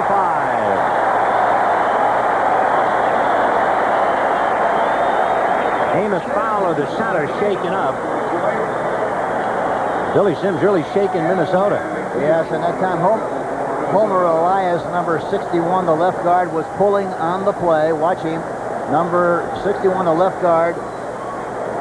Good block by the fullback inside. Sims sees the hole, takes advantage of it, pops through there. Big gain, Detroit Lions. 1st and 10, and the ball now down on the 24-yard line. As Sims picked up 17 with that one. And they'll try Dexter Bussey. And Bussey cutting back is just about inside the 15 to the 14-yard line. Very close to a first down. Dexter Bussey. That's Bussey, we told you, he broke Aldi Taylor's record. You know, and that drive, they were using a lot of four-man line, trying to change the personality of their defense, and they ran up and down the field with it. Now they go back to the three-man front. So he needs less than a yard to pick up a first down. It is 2nd and about a half a yard.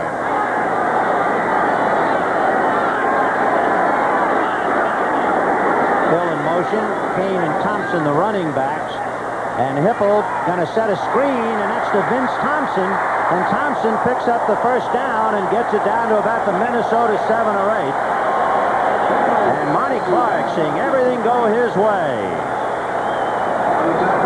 You know, Detroit, when they call in all the free agents at the start of the year, they call it a gong show. And Vince Thompson is one of the survivors of the gong show. And he just caught that pass and makes it a 1st and goal on the Minnesota 7.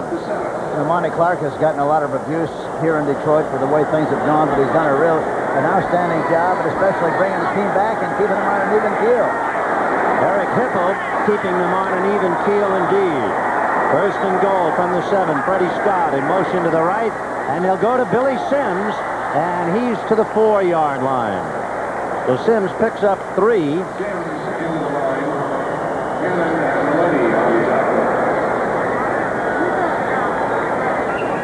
Right now, Detroit is totally dominating the line of scrimmage, and that's why they're making the yardage they're making on the ground.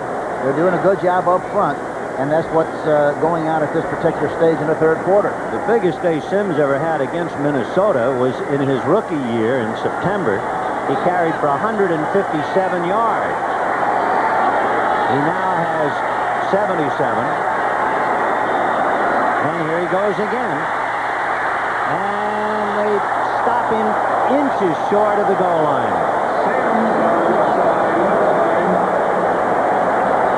Well, slowly getting up Matt Blair. Well, he is strong. It looked like he was going to get stopped way short of that area, but he was able to go in there sideways and get very, very close to the goal line. It is 31-7 Lions. Sims has carried for 80 yards now.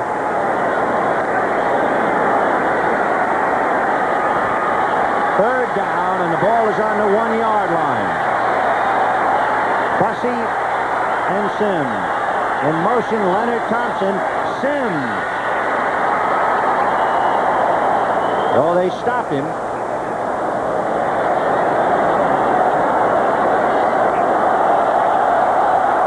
Here we see a straight ahead shot and a good hit. It looked like it was hard to... We couldn't tell who that was. It might have been... Watch number 59. Studwell, 55. 55. Studwell comes in and makes that good hit. 4th and goal from the 1. And the Lions, leading by 24 points, are going for it. Vince Thompson is in there now, along with Sims. Sims. And on a great fake, Leonard Thompson just carries it over. After Billy Sims went flying through the air, and everybody in the house was going after Billy. Detroit looks magnificent. Yes, they do. They're a hot team. They are a hot team. Watch this. A good selling job inside. Watch the selling job inside, and there's Thompson coming around on a reverse.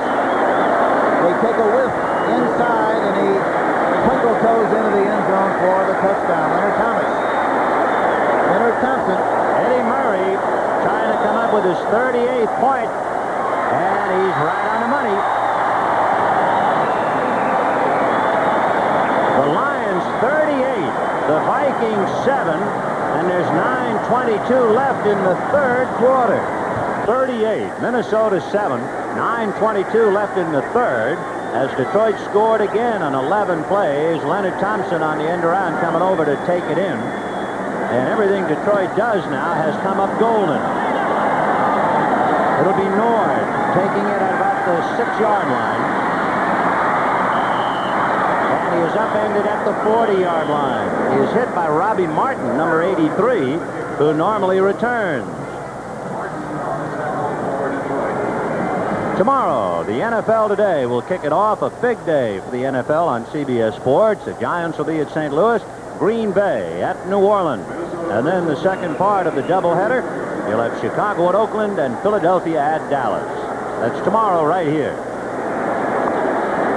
38-7. It's a shocker. And Minnesota has it first and 10. The ball just shy of the 35-yard line. Kramer to Ted Brown, and Stan White will drag him down with help from Ray Oldham. Back in 1978, the biggest margin of victory, Detroit beat Minnesota 45-14, 31-point margin. And they have them down by that right now. 38-7 Detroit. You know, one thing as we watch this game this afternoon, Tommy Kramer has had just enough pressure on him up front that he really hasn't been able to step and throw like you'd like for him to be able to do, and for that reason, he hasn't been as accurate as he normally is. Second and 6 on the Minnesota 38, and you see Sammy White back in the game.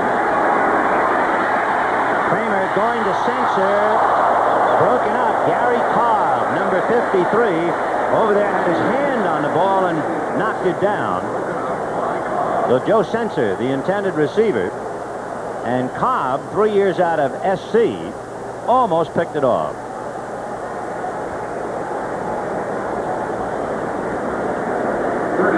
In that game in 1978, they told you Detroit winning 45-14. That was the big day for Gary Danielson. He had 5 touchdown passes against Minnesota. Eric Hipple has thrown 2 touchdown passes today. Third and 6 from the Minnesota 38. Sammy White, Ahmad Rashad, and now Terry LeCloud in motion to join Joe Sensor. Some heat from Joe Ehrman, but Kramer throwing the pass out of bounds. Intended for Terry LeCloud. So Kramer is really struggling now. He has completed only 11 out of 31. Very difficult to throw when they know you're going to throw, and especially when you're trying to play comeback football when it's 38-7. They do that very, very well, but when they can flop those ears back and come after you, it really makes it difficult. Robbie Martin, who ran a punt back for a touchdown, 45 yards, also fumbled after taking a punt on a dead run, standing inside the Detroit 20-yard line, and Greg Coleman will be punting from about the 28. Martin coming over to the 16-yard line, and he is buried immediately by Nord. Keith Nord, the wideout down there to hit Martin. No sooner did he touch the ball, Martin hit the deck. Detroit 38, Minnesota 7, 8:07 in the third. The CBS eye is indeed on Billy Sims, who has rushed for 80 yards today to establish a new Lion record, breaking his mark of last year. The Lions have it first and 10 on their own 12-yard line, and they've moved it out to the 16. And Eric Hipple puts it in play, and here goes Billy Sims. And he got outside, chased by Willie Teal, and Teal pushed him out of bounds at the 47-yard line.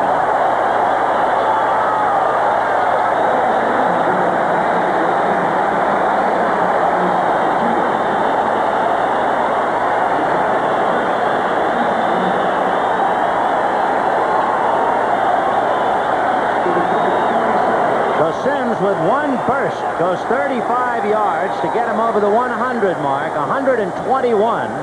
The 7th time a 100-yard game. Let's take another look, Hank. I formation again, and they get a cutback block on number 52, Dennis Johnson. He breaks all the way over to the other side with the ball away from pressure. Watch the straight arm.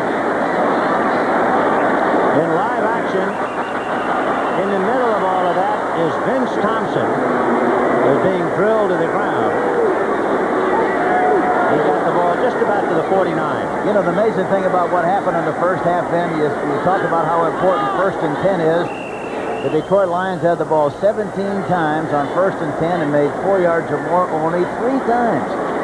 The Minnesota Vikings had it 16 times on 1st and 10, made 4 yards or more only 3 times. So it's crazy how things work out. Billy Sims having a magnificent day. And you have 2nd and 6 on the Minnesota 49. That's Norris, Ulysses Norris in motion. Hipple has got his man, Leonard Thompson, who then fumbled, and it's picked up by John Swain, who is tackled by Freddie Scott at the 40-yard line, but there's a flag on the play. It'll be against Minnesota, I believe. Roughing the passer. That would be the preliminary signal. So even though Minnesota came up with the football, they're going to lose it. And I tell you, Hipple already, you talk about drilling the ball. He got it in there between a lot of people to Leonard Thompson.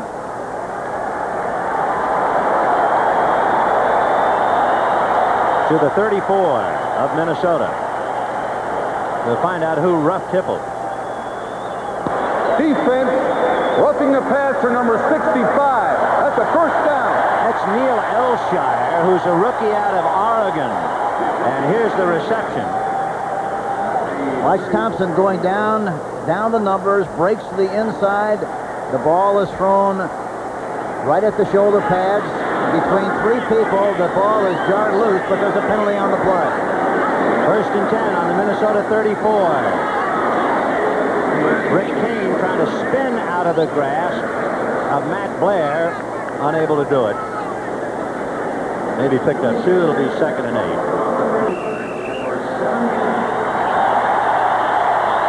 The Lions came into the game 2nd rushing in the National Football Conference. And they're showing why they're 2nd with the way they're running the ball and controlling the line of scrimmage at this stage of the game. And one of the crowd's favorites, as they post that Billy Sims has rushed for 7 100-yard games this year. Dexter Bussey is in there with Rick Kane. Bussey is a fullback.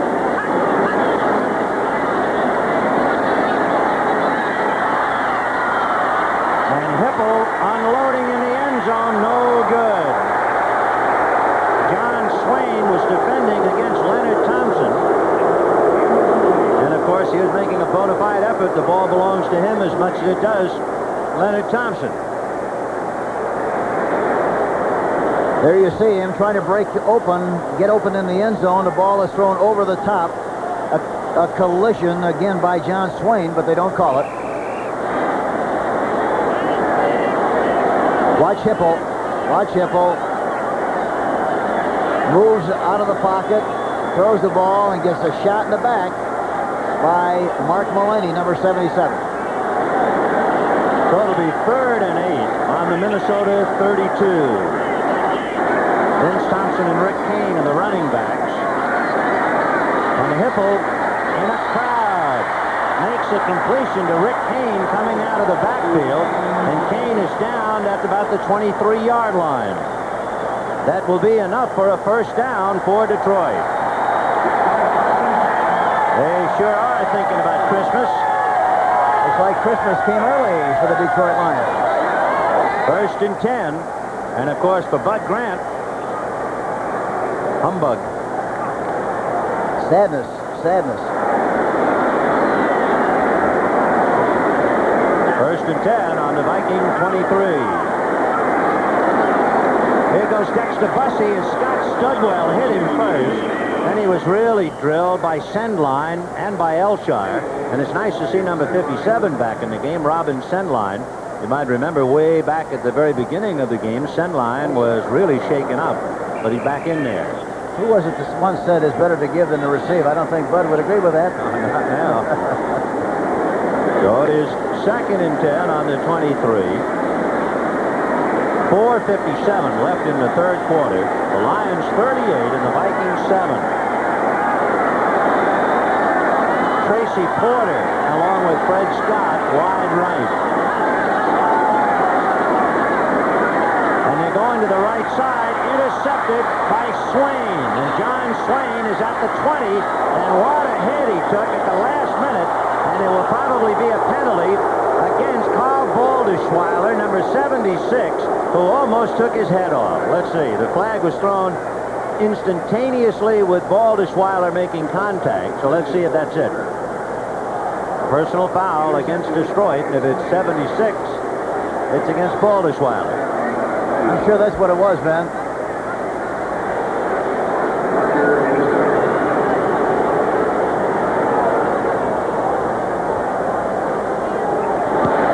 Personal foul on a defense number 76. Unnecessary roughness. First down. Well, it was rough. Here's John Swain, and watch, there's the hit. I don't think it was anything intentional. I think he was just trying to make a tackle and wound up hitting him high. 4:33 left in the third quarter. Hank, the quarterback's job is never done.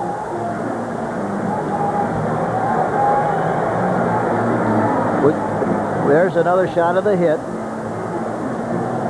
Now here's a quarterback, and you think after he throws the ball, he stands around like a cigar store Indian. That's not the case. He throws an interception, and watch, he has to follow up in case he's a safety valve and has to make the tackle.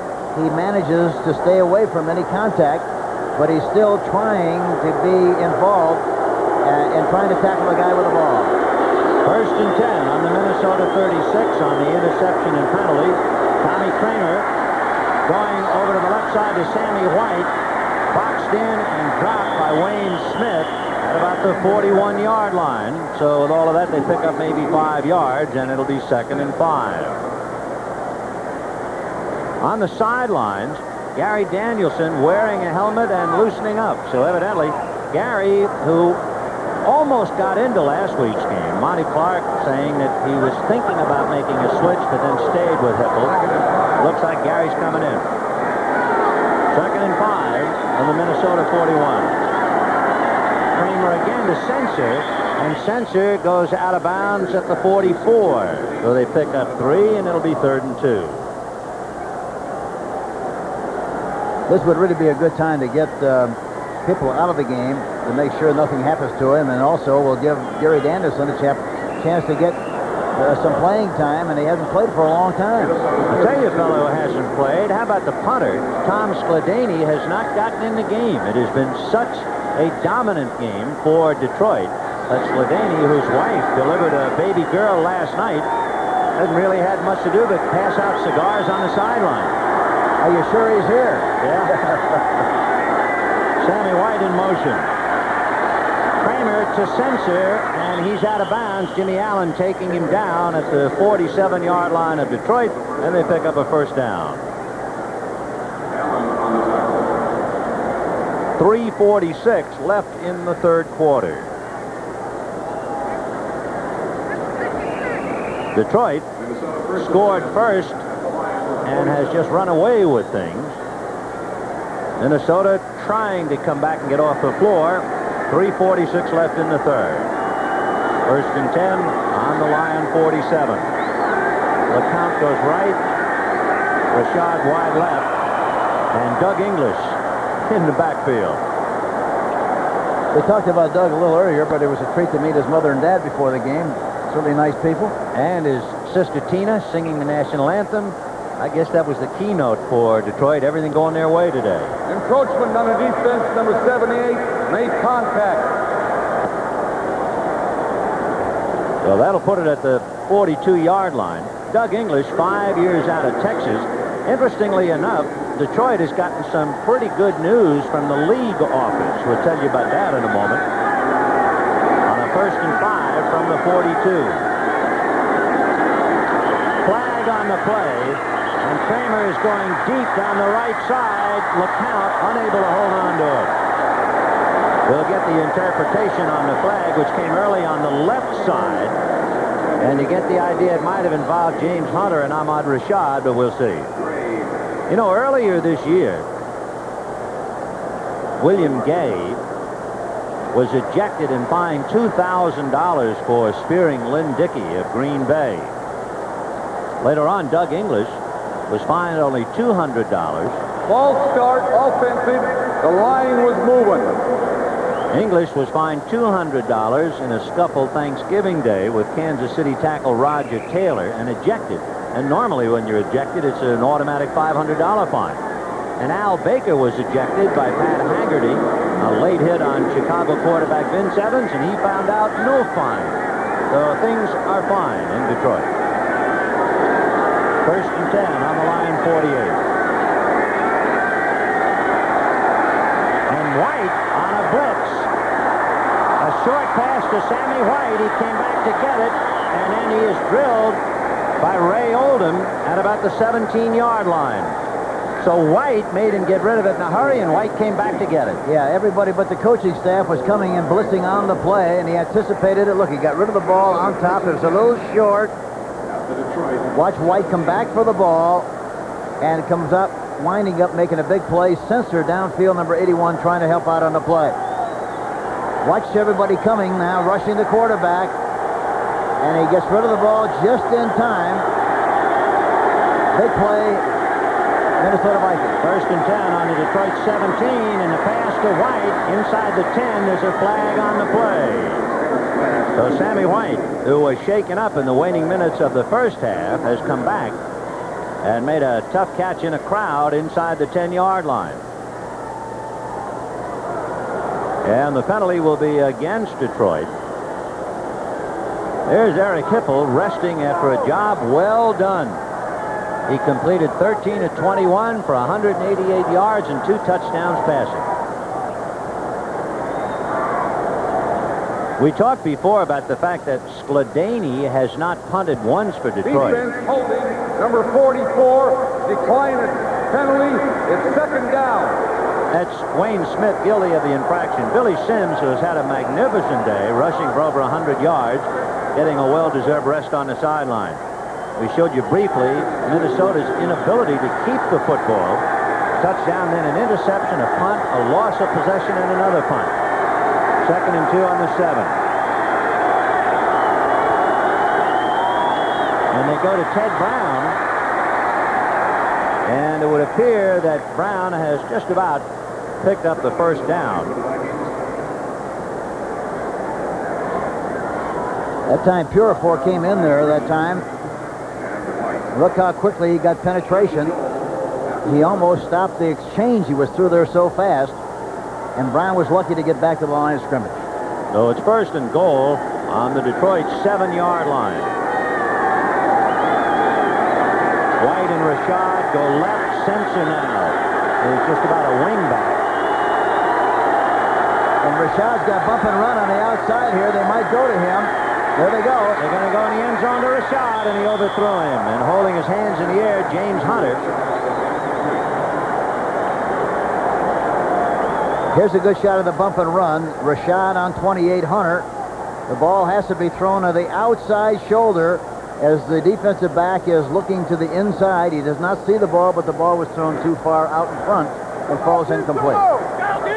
2 minutes and 4 seconds left in the 3rd quarter. 38-7 Detroit. And Minnesota, after a John Swain interception starting on their own 36, now has its 2nd and goal at the 7 of Detroit. We got the same thing again with Rashad one-on-one. I'd go right back to him. That's Galbraith in motion to the right. He's going right over the middle. No good. And that was partially deflected. And there's a flag on the play.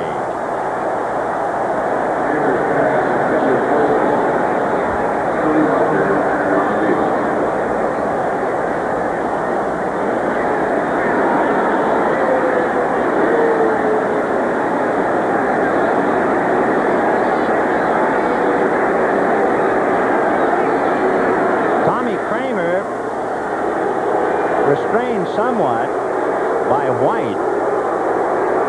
Meanwhile, Ray Oldham, the veteran, over to hear the huddle. Here's Stan White, number 52. Tip. No penalty. The ball was tipped. No penalty. Forget the flag. The ball was just tipped and no flag. Well, watch it Even though one again. was strong. Watch it again. The ball was tipped, and for that reason, it was not a penalty. There you see Fantetti, number 57, gets a piece of the ball that flies out of the end zone. No penalty on the play. Oh, it is 3rd and goal on the 7. Resting on the sidelines, tight end David Hill, 6 years out of Texas A&I. 3rd and goal from the 7. 38-7 in favor of Detroit.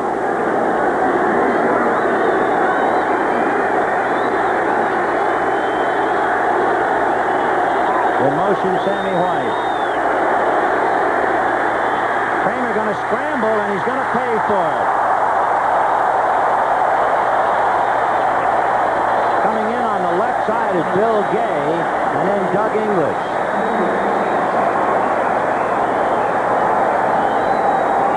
He's trying to hit Rashad on the right side this time against bump and run. Now watch Gade, number 79, come in and make the tackle. A good response on the part of William Gade, number 79. So they had it 1st and goal on the 7. Now it is 4th and goal.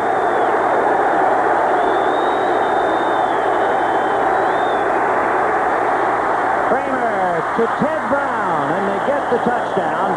There are flags, however, on the play, so wait a minute.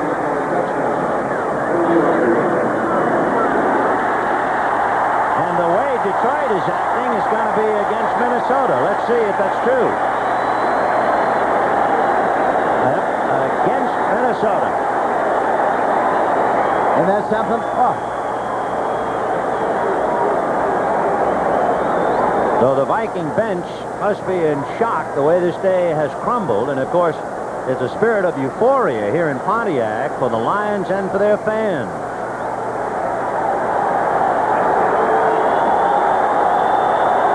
Penalty out to the 17-yard line. Offense, pass interference, number 85. Well, that's Sammy White. After the pass went for the apparent touchdown to Ted Brown. So 1 minute it was 1st and goal on the 7. Now it is 4th and goal on the 17.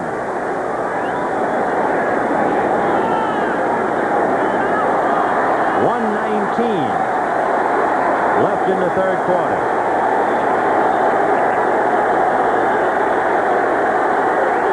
LeCount and White are left. Rashad and Sensor on the right side. Kramer over the middle, too high. Intended for Sammy White, and White's going to claim interference. And evidently he's not going to get it.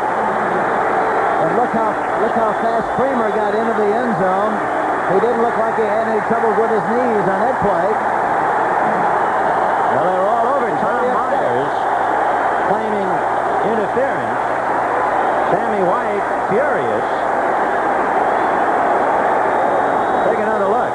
Sammy White goes in motion from the left side to the right side. Terry LeCount, number 80, makes an outside move. We don't see the play. We don't see really what happened. So with 1 minute and 14 seconds left in the 3rd, 38-7 in favor of Detroit.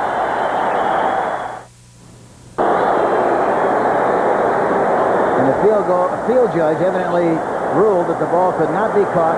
No penalty as a result. And now Gary Danielson is at the helm for Detroit. 1st and 10 from the 17. Rick Kane and Dexter Bussey are the running backs behind Danielson. And he goes to Dexter Bussey, and Bussey powers it out to about the 22-yard line.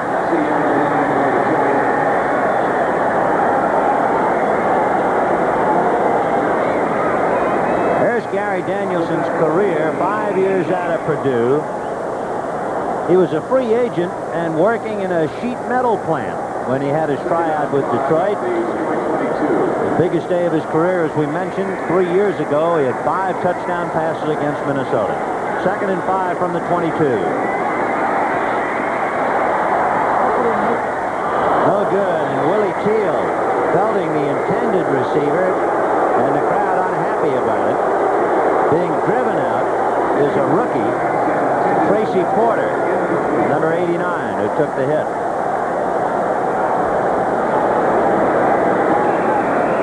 Minnesota leading the series, but Detroit enjoying one of its greatest days ever. Leading by 31 points, and we have 35 seconds left in the 3rd quarter. Robbie Martin is in motion to the left. Danielson has his big tight end, Ulysses Norris, go to the 31. As Sendline and Blair bring him down. And there will be a holding penalty against Detroit to nullify the completion. You know, ironically enough, as much as they throw to the tight end, David Hill came in with 30 catches. That's the first catch in this game by a tight end. Ulysses Norris, and they take it away from him. So for the preliminary signal, holding against Detroit. Offense holding number 55. And of course, that's Tom Tenor. Well, Gary Danielson getting in a little work after Eric Hippel piled Detroit to a 38-7 lead. 22 seconds left in the 3rd. 3rd and 16 from the 12.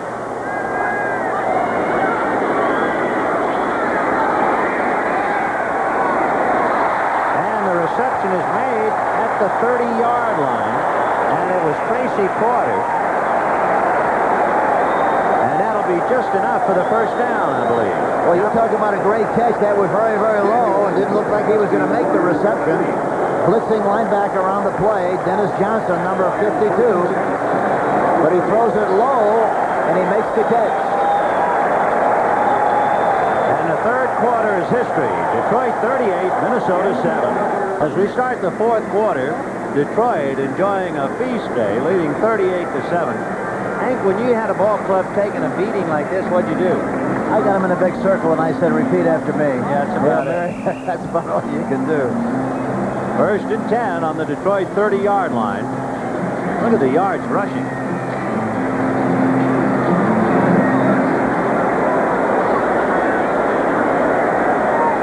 For the start of the 4th quarter, Kane and Bussey behind Danielson. And Dexter Bussey is tripped and goes down at about the 25. So Bussey trying to get outside right, tripped and went down, a loss of about 3. They're spotted at the 27.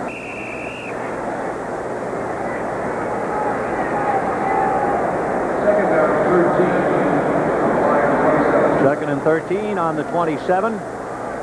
Detroit has led all the way. Of course, it was an interesting note going into this game. Detroit had led in every game it played this year, and yet they lost 7 of them. It has been all Detroit. Play action fake by Danielson, and he lets it go, and it is Vince Thompson. And Vince Thompson is finally brought down by Willie Teal at about the 37-yard line. He has to get to the 40 for a first down.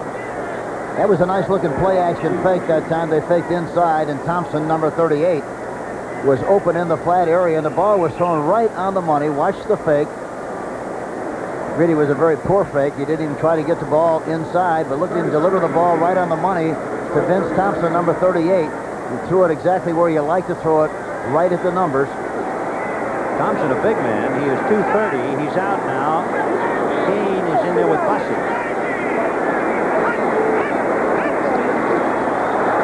And Danielson throwing incomplete. There was movement up front.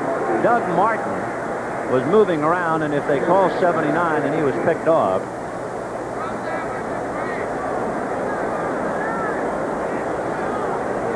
Offside, Minnesota. I think you'll see 79 come up and out of his stance. Meanwhile, we'll look at the heat that Danielson gets. Defense offside. Mark Mullaney.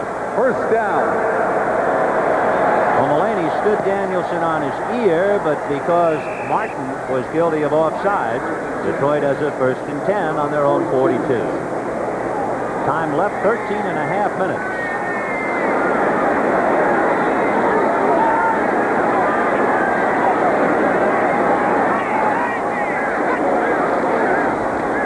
Vince Thompson, but he runs into a swarm of Vikings. The big guy at 230 isn't about to go down easily. And Minnesota is now playing and has been playing with 4 defensive linemen instead of the 3-4, trying to get a little bit more muscle up front as far as the running defense is concerned. Way back in the first half, Hank, Minnesota gambled trying to get back. Remember the onside kick? They gave Detroit possession and they moved on. It might be considered one of the many turning points in this game. Yeah, you could talk about that as a turning point, but the way the game has gone, really, Detroit has really dominated the contest, and they've expressed a lot better balance. And in a game like this one, I think the team with a better balance is going to be the team that usually wins. And the Detroit story, virtually unbeatable at home. 6-0 this year, trying for number 7 today. 12-2 at home in the last 2 years. Of course, they've only won once on the road. They were 1-7.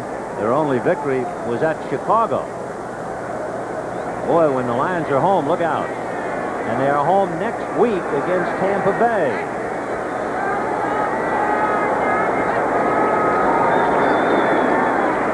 Danielson bobbing and weaving, and down he goes.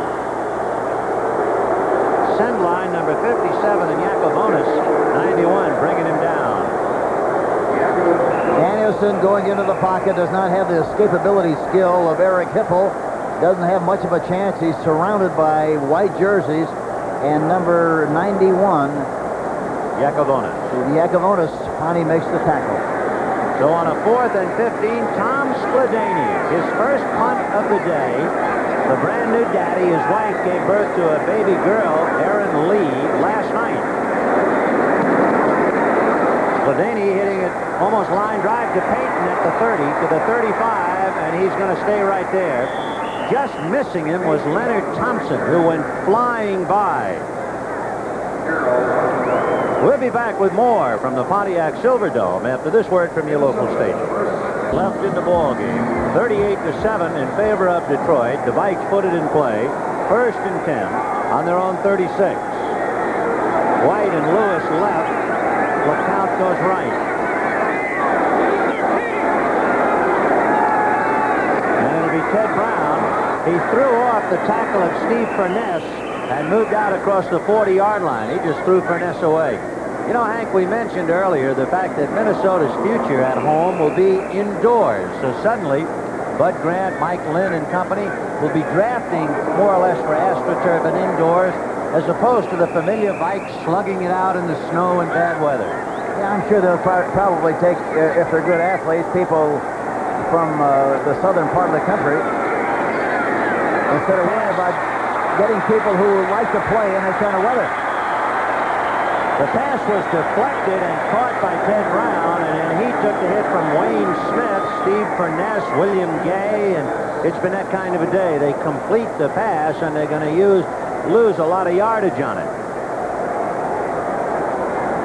One thing, you know, talking about playing inside, it's got to help Minnesota because they throw the ball so much.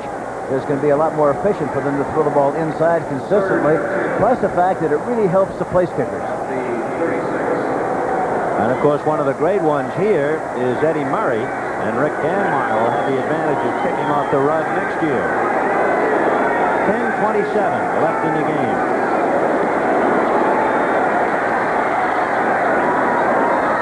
No good. Terry LeCount unable to hold on to it. James Hunter making the hit, and there's a flag on the play.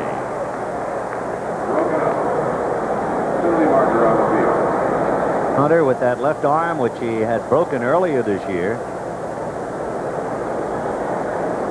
And the penalty against Detroit. Legal use of the hands against the Lions will move the ball out to the 40-yard line. Defense illegal contact number 52. That's a 5-yard penalty and a first down. That's Stan White, guilty of the infraction. You know, from an overall standpoint, the Detroit Lions really did a good job earning the game of confusing the quarterback, Tommy Kramer. They gave him one look, and then before the snap of the ball went to another look, and it created a lot of confusion, I think, as far as the reads are concerned, and made it very difficult for the young quarterback, Tommy Kramer. Well, he has it 1st and 10 on the 41 on the automatic first down. Tony Galbraith in there now to block and now releases. And Kramer's going to be hit by William Gay and dropped at the 35-yard line. And he helps Kramer up. William Gay with his 6th sack. He was a tight end at SC. Watch number 79, William Gay, getting off the ball, off the line of scrimmage, using his hands to good advantage, knocks the offensive tackle to the outside, rushes to the inside, and makes a play, and he's working on Ron Yeri, number 73. So it'll be 2nd and 16 on the Minnesota 35.